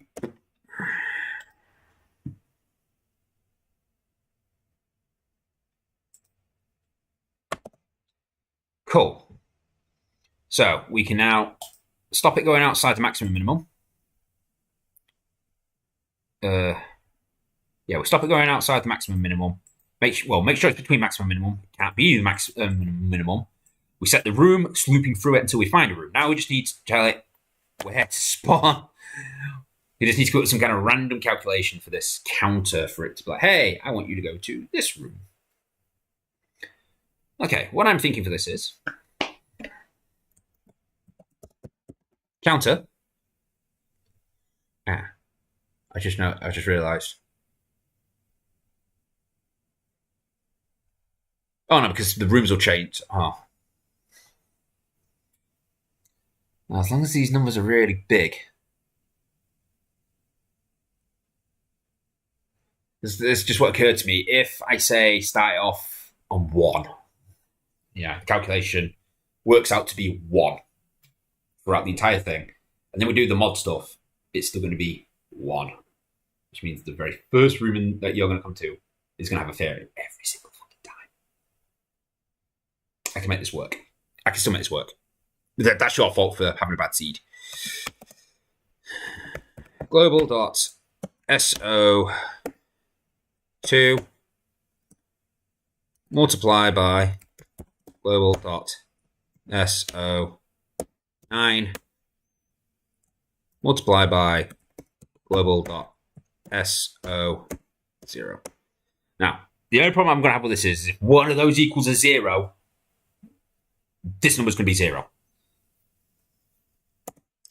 If underscore counter is equal to 0, underscore counter becomes equal to global.so6 plus 12. So I guarantee it's at least 12 now.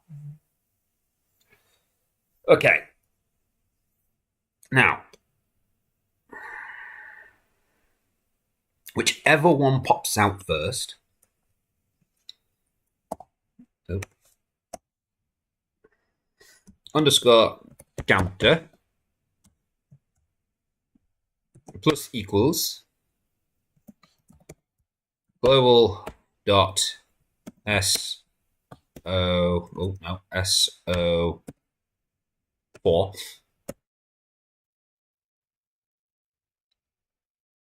plus 6. We never want to do minuses. We only want to do pluses because if it goes into a negative number, it could ruin this. So plus 6. So 6 plus an SO number. Then underscore globe. If global dot SO6. Have I got 6? No, I've used 6. We could go 8. if it's greater than 0, then I want you to... Oh, no.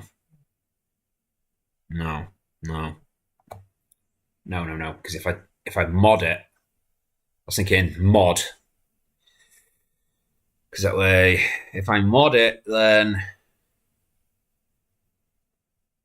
it could come down to, like, say, if I mod 3, then it's always going to be between 0 and 3. So you're never going to get a really high number. If SO3...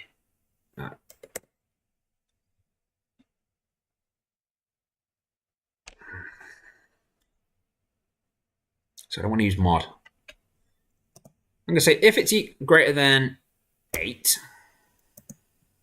then underscore counter plus equals global dot so 8. Nope. Did it again. If global dot so 8 is greater than or equal to 23,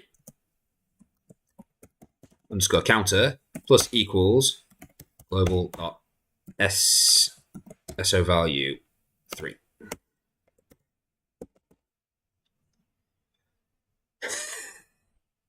Yeah, so that number's greater than that. I want to have this number instead.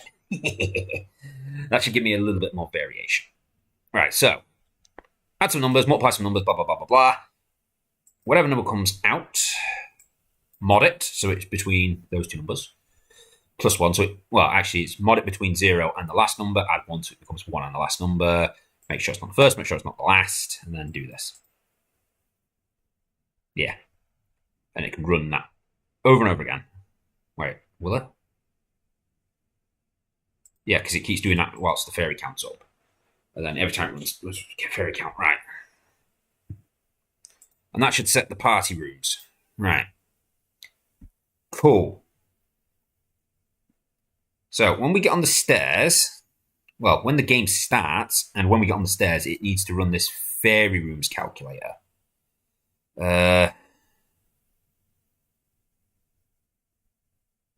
Technically, it doesn't need to run it at the first level.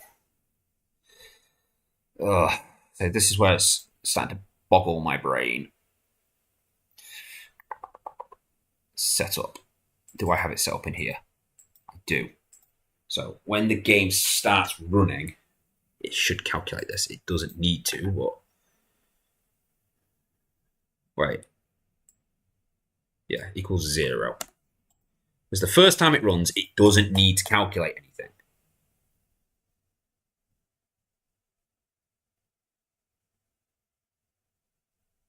Wait, where did I have it set to? Every time it runs a new level, it needs to calculate that. And that also needs to be freshed out. Right, so it's not running it the first time. It's only running it when we exit. So, dungeon stuff. Stairs. Right, so, yeah, see? Here's what we want. So when we exit, I want you to run the fairy number. Global dot party room becomes equal to fairy room calculation. Oh, I should also put in there, but put in a random one. Plus on global dot current floor. Cool. So that way it will also, you should add a little shifter each time. So I'm going to multiply that. I'm going to bracket this. Yeah, it'd be fairly predictable still, but it adds a bit of a shifter at least.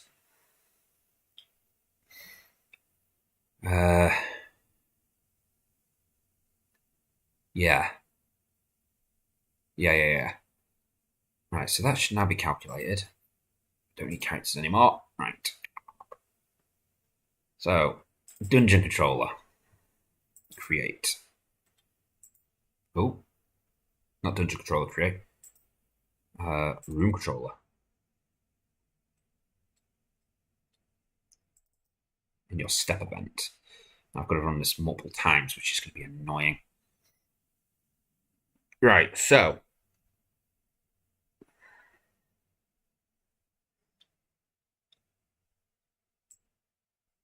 Oh, when does it.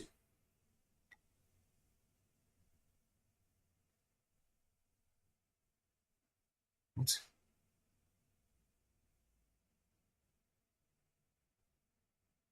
Create the player.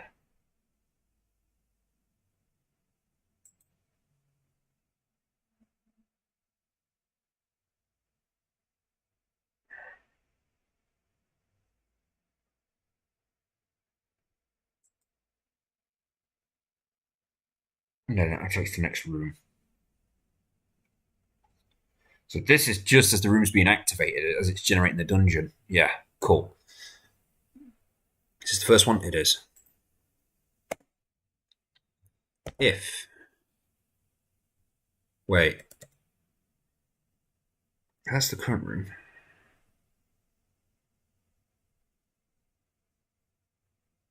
What? It should be activating next rooms up until it gets to the final room.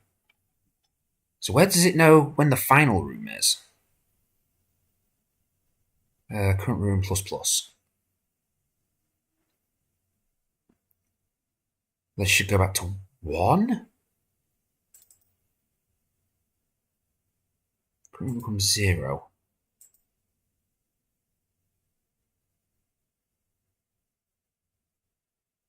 Right, I understand. So it sets it to 0. It becomes active, and say, well, the starting room becomes active. It does all the things it needs to do. Then, as it becomes active and spawns everything, it increases it to 1. So then it should be on 1 for this run, and then when it activates the next room, it becomes 2. Okay, gotcha. So what I was thinking is going to work, right? If array contains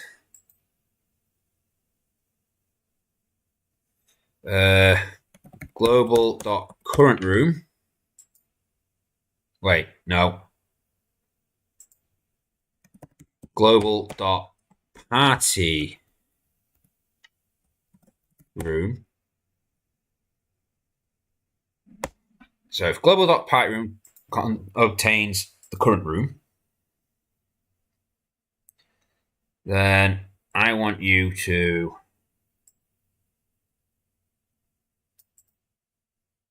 let's just create what?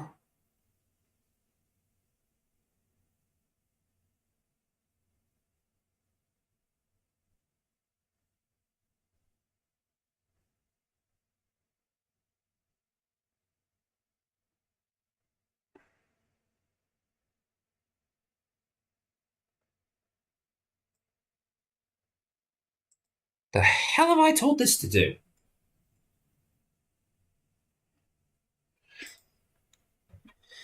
Right, create an instance. That's the X. XY minus.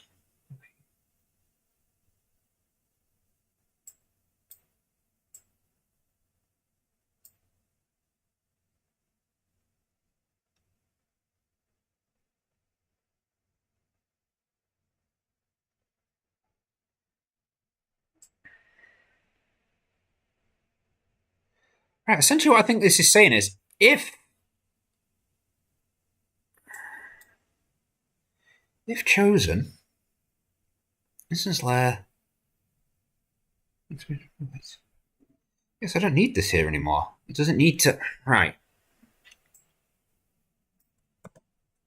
It doesn't need to be there anymore. I can actually come down in the spawn objects thing.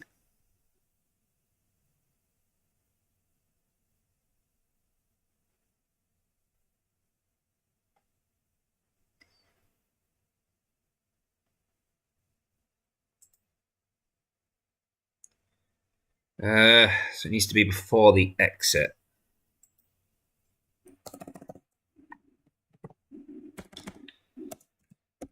Spawning inside rooms. Spawn fairy. So if the array contains this,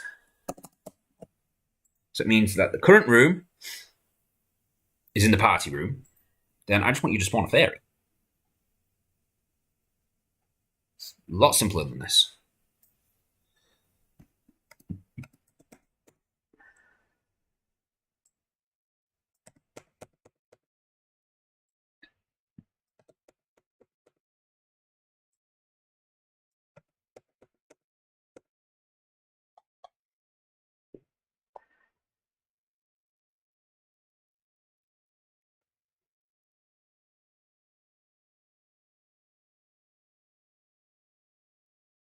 Alright, so it should activate the next room, it should carry on around this, then on the next step, yeah, sweet.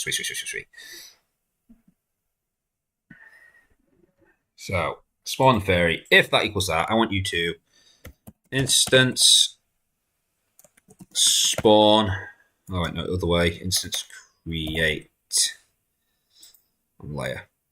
Alright, I want you to create X, Y, why did I put Z? X, Y, player. I want you to create object underscore fairy. Cool, simple. So if it's on the spawn list, spawn a fairy. Let's see if that works. Something broke. Oh no, it's just lagging. So, by all means now, a fairy should spawn on floor 2. Which is what I intended. I wanted a fairy in spawn 2. You're always guaranteed NPCs on the second level. Okay, moment of truth. Is it going to break? It broke. What broke? Line 167.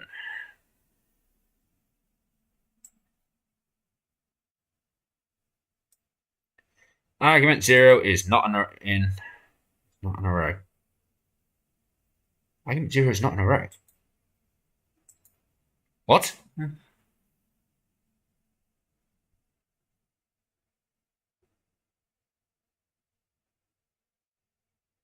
mean it's not an array? It should be a bloody array.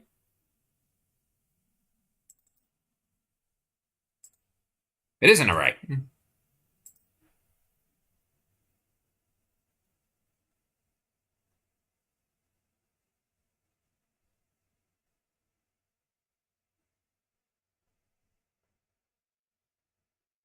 Oh, have I think I've typoed.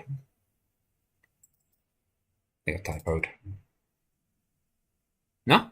I've not typoed. There was a dot there. Yeah, that's...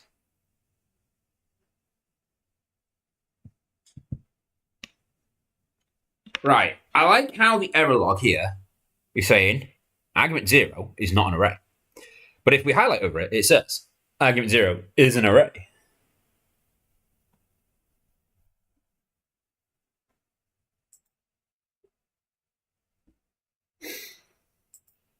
So, it is an array, but it's not an array. Go figure. All right, I did a clean sweep there. It's just to try and drop anything that could be stored in its cache.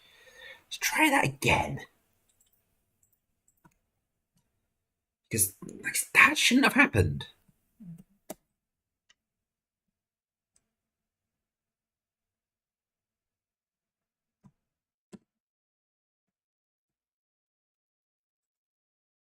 Oh, it's still doing it. Argument 0 is not an array. What do you mean it's not an array? Global, it's now undefined. What? Global.party room is not defined. I've defined it right there.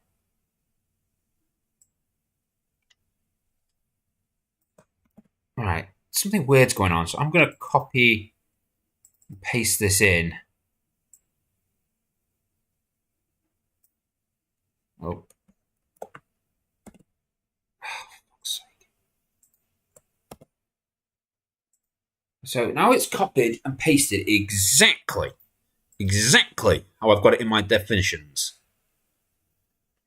So if it crashes this time, it's beyond me. I just realised I've actually named this wrong. Because that should have actually been programming 1.5, not 1.4. Update. Update my titles. Thank you.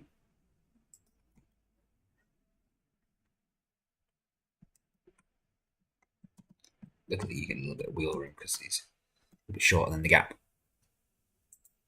Right. Argument 0 is not an array. You are clearly an array now.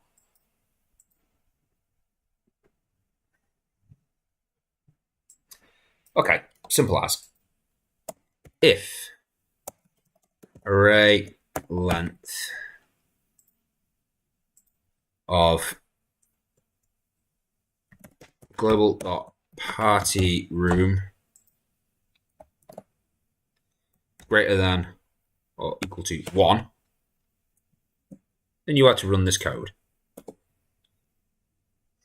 That way, it could just be because it's looking at the array and seeing nothing in it. So it's like, oh, it's saying it's not an array because the array's empty, maybe?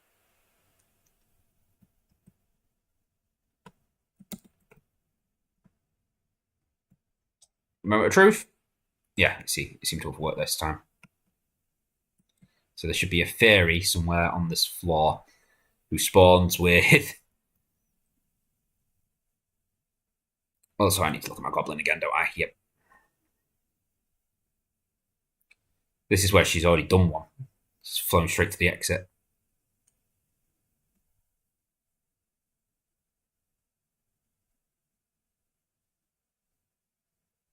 Yeah, I think she has. I think she's got straight to the exit. If we pause, we can actually have a look. Variables. What was my party? Undefined.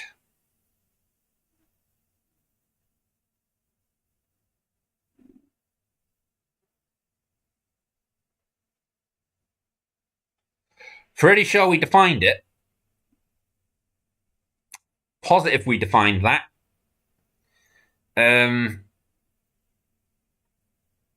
Okay. I think I potentially know what went wrong here. Yeah. Yeah, because we don't need that bit.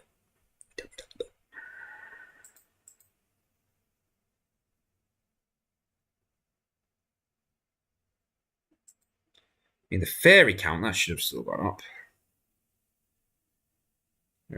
We should put these in alphabetical. There we go. Yeah, see, that went up.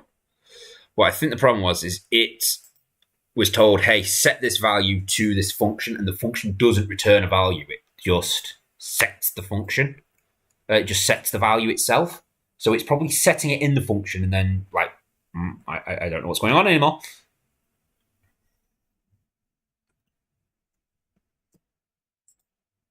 So if we do that, and we... Well, I didn't write in debug. Or did I? No, I didn't. For God's sake. I'm an idiot sometimes. New random. What time is it? It's 4 o'clock. Because I can't spend all day streaming today. So we have to have food, we have to clean the house, and I have to record content for next week. Also, I have not scheduled today's videos. Right, so if I do that, I pause it now. Variables. The party fairy rooms, fairy. Is it under party? Party room is set to room 5. Oh no. Let's just do it by... No, let's not do it by that. Let's do it by value so I can find fairy quicker.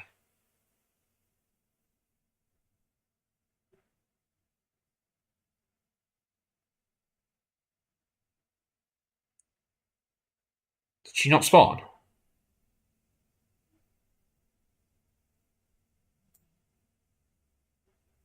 She didn't spawn. Why did she not spawn?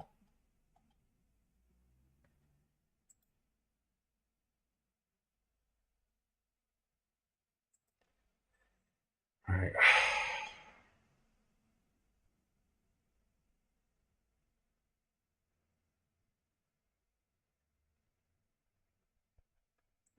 6. We went over 5. So why did it not spawn her?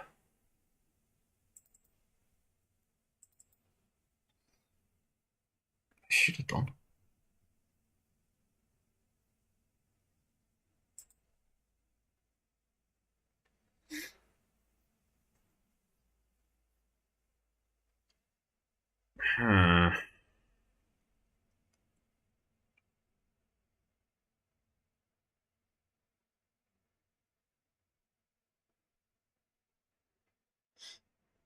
Okay, what we're going to do is we're going to play on further. We're going to run into the next dungeon level. That way there's more rooms and she's less likely to do whatever she's just done.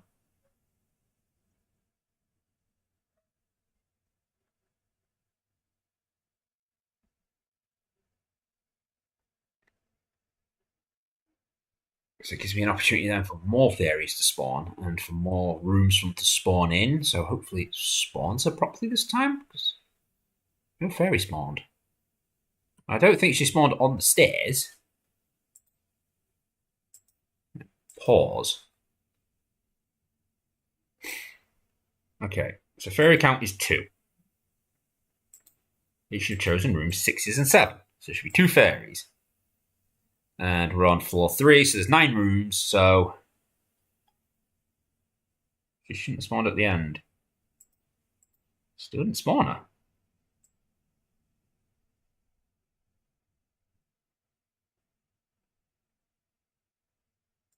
Huh. So this command isn't spawning fairies. Why not?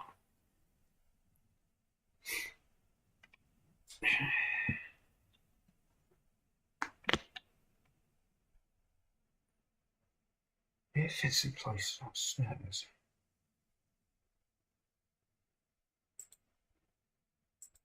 It should spawn.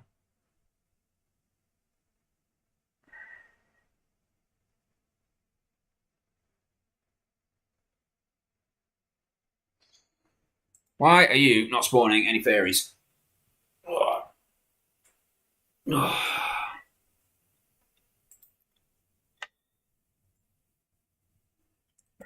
Right. Show debug message string. Wait, do I need to put? No, I don't need to put the string in. What you say is fairies to spawn.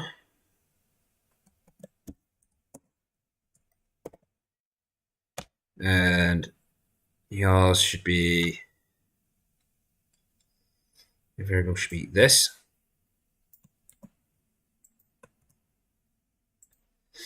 If array contains right.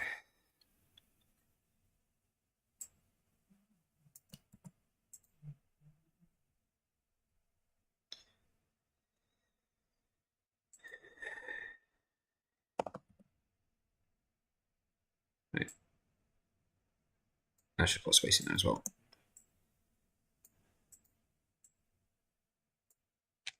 In rooms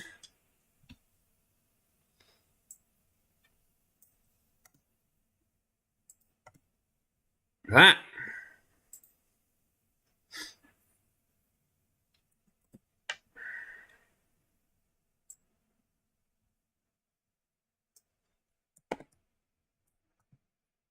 it made it to the spawn step. All right, let's see if that does what it's supposed to do now. Just see how far it's getting into this little loop of ours.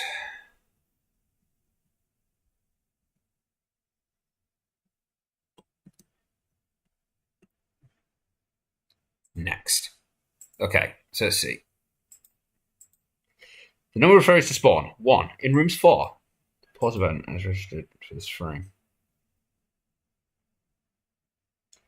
Ah, see, so it's not.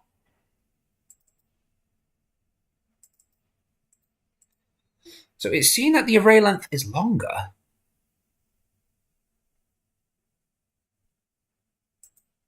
But it's not seeing that number in it. Huh.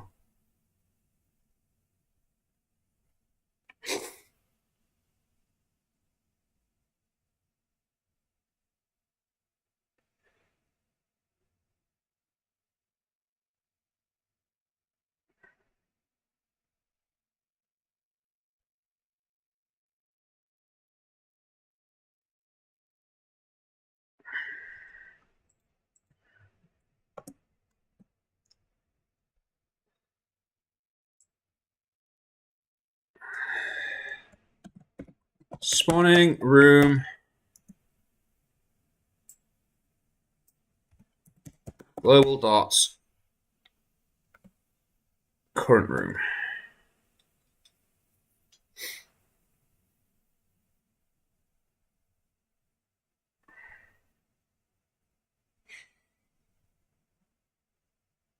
I also realised that that should have actually came in multiple times.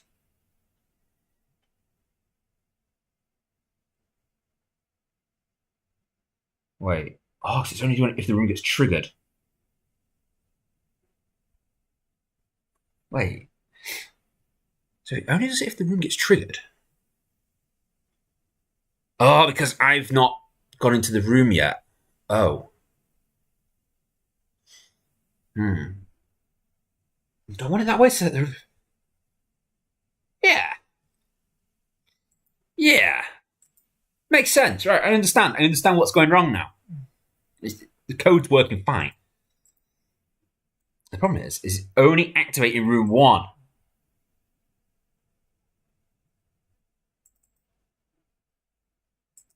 So it spawned room 1.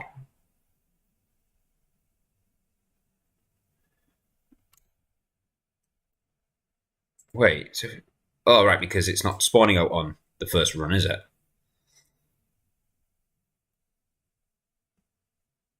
That should have actually ran that code again, but it didn't. Why did it not run the second time? There it goes. There you go. Spawned room 2.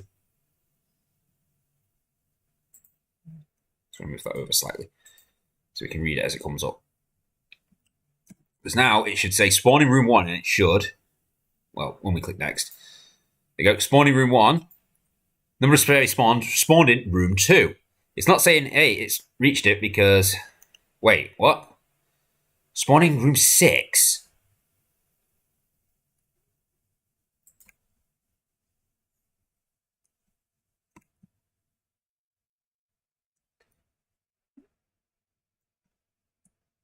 Right. I understand what's gone wrong now. Because what it's done is it's activated all the rooms. It's chosen what the current rooms are, blah, blah, blah, blah, blah. This bit only spawns when the room activates, which means the final room has already been activated, so none of this can activate. Spawning inside rooms. Right, so all I have to do is take this, remove it from there. Should have took the note.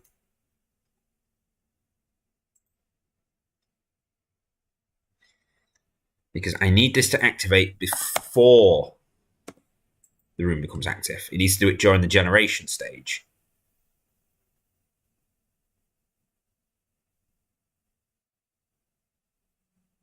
So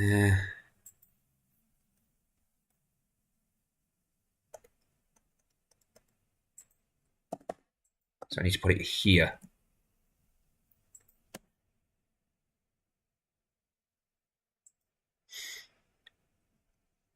So now it should activate whilst the rooms are generating, not... There you go, see? So it ran it twice, straight away, right for both rooms. Yeah, because that was the problem, is it was activating room 1, checking room 1, which obviously it can't spawn in, but then it's generating room 2, 3, 4, 5, 6, and the fairy's not trying to spawn until I walk into the room. So by that point, it's already on room 6. So it doesn't have a chance to spawn the fairies because the room count was too high. Next. So if we do it this time, look, there we go. Spawns room 1. No, spawn in room 2. Spawns room 2. Number of fairies to spawn. In room 2. In rooms. Wait, what? In rooms 2. Spawning 2 fairies. Number of fairies to spawn. 1. In room 2. Yeah, spawning in rooms 2. It made it to the spawning step. So there should be a fairy in room 2. There's not a fairy in room 2. She may have flown off already. She has. And she spawned an archer. So, I mean, you can easily... Oh, you hit me.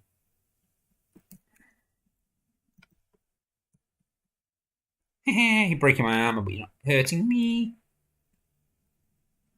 Yeah, wait, is it?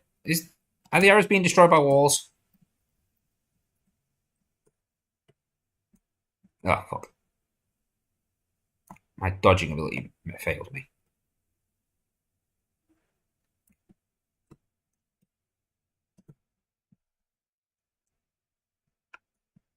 I think they are. I think the walls do destroy the arrows, so I did program that in. Cool. Also, I need to know if the goblin gets hit and spawns it, does it actually increase the amount of blood?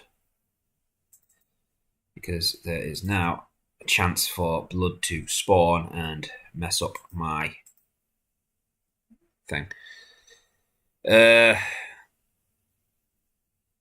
Destroy self. Destroy self. Yeah, I've got it so it destroys on walls. If this is places now to create blood. Yes.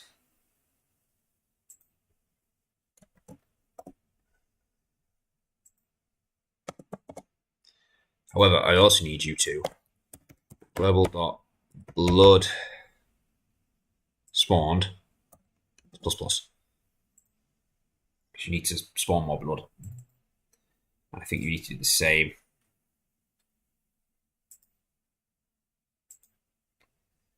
Global health. No. You don't make blood appear. You just fly. Cool, so that's that working how I intended. So let's have a look. So we've got the room to spawn correctly. Number of fairies should spawn correctly. Party size is now defended. And party members is also now chosen, all by the seed. Pathing, say that'll probably come in 4.1 because not 4.1, 5.1 because it is complicated. I cannot concentrate, talk, and type at the same time whilst I'm trying to do stuff. I'm going to have to constantly flip back to references because it's stuff to do with stuff I've never done before. I've never done pathing.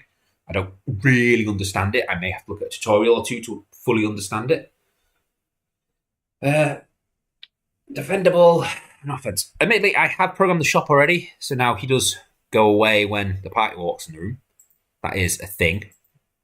But we need more on that. And these bits,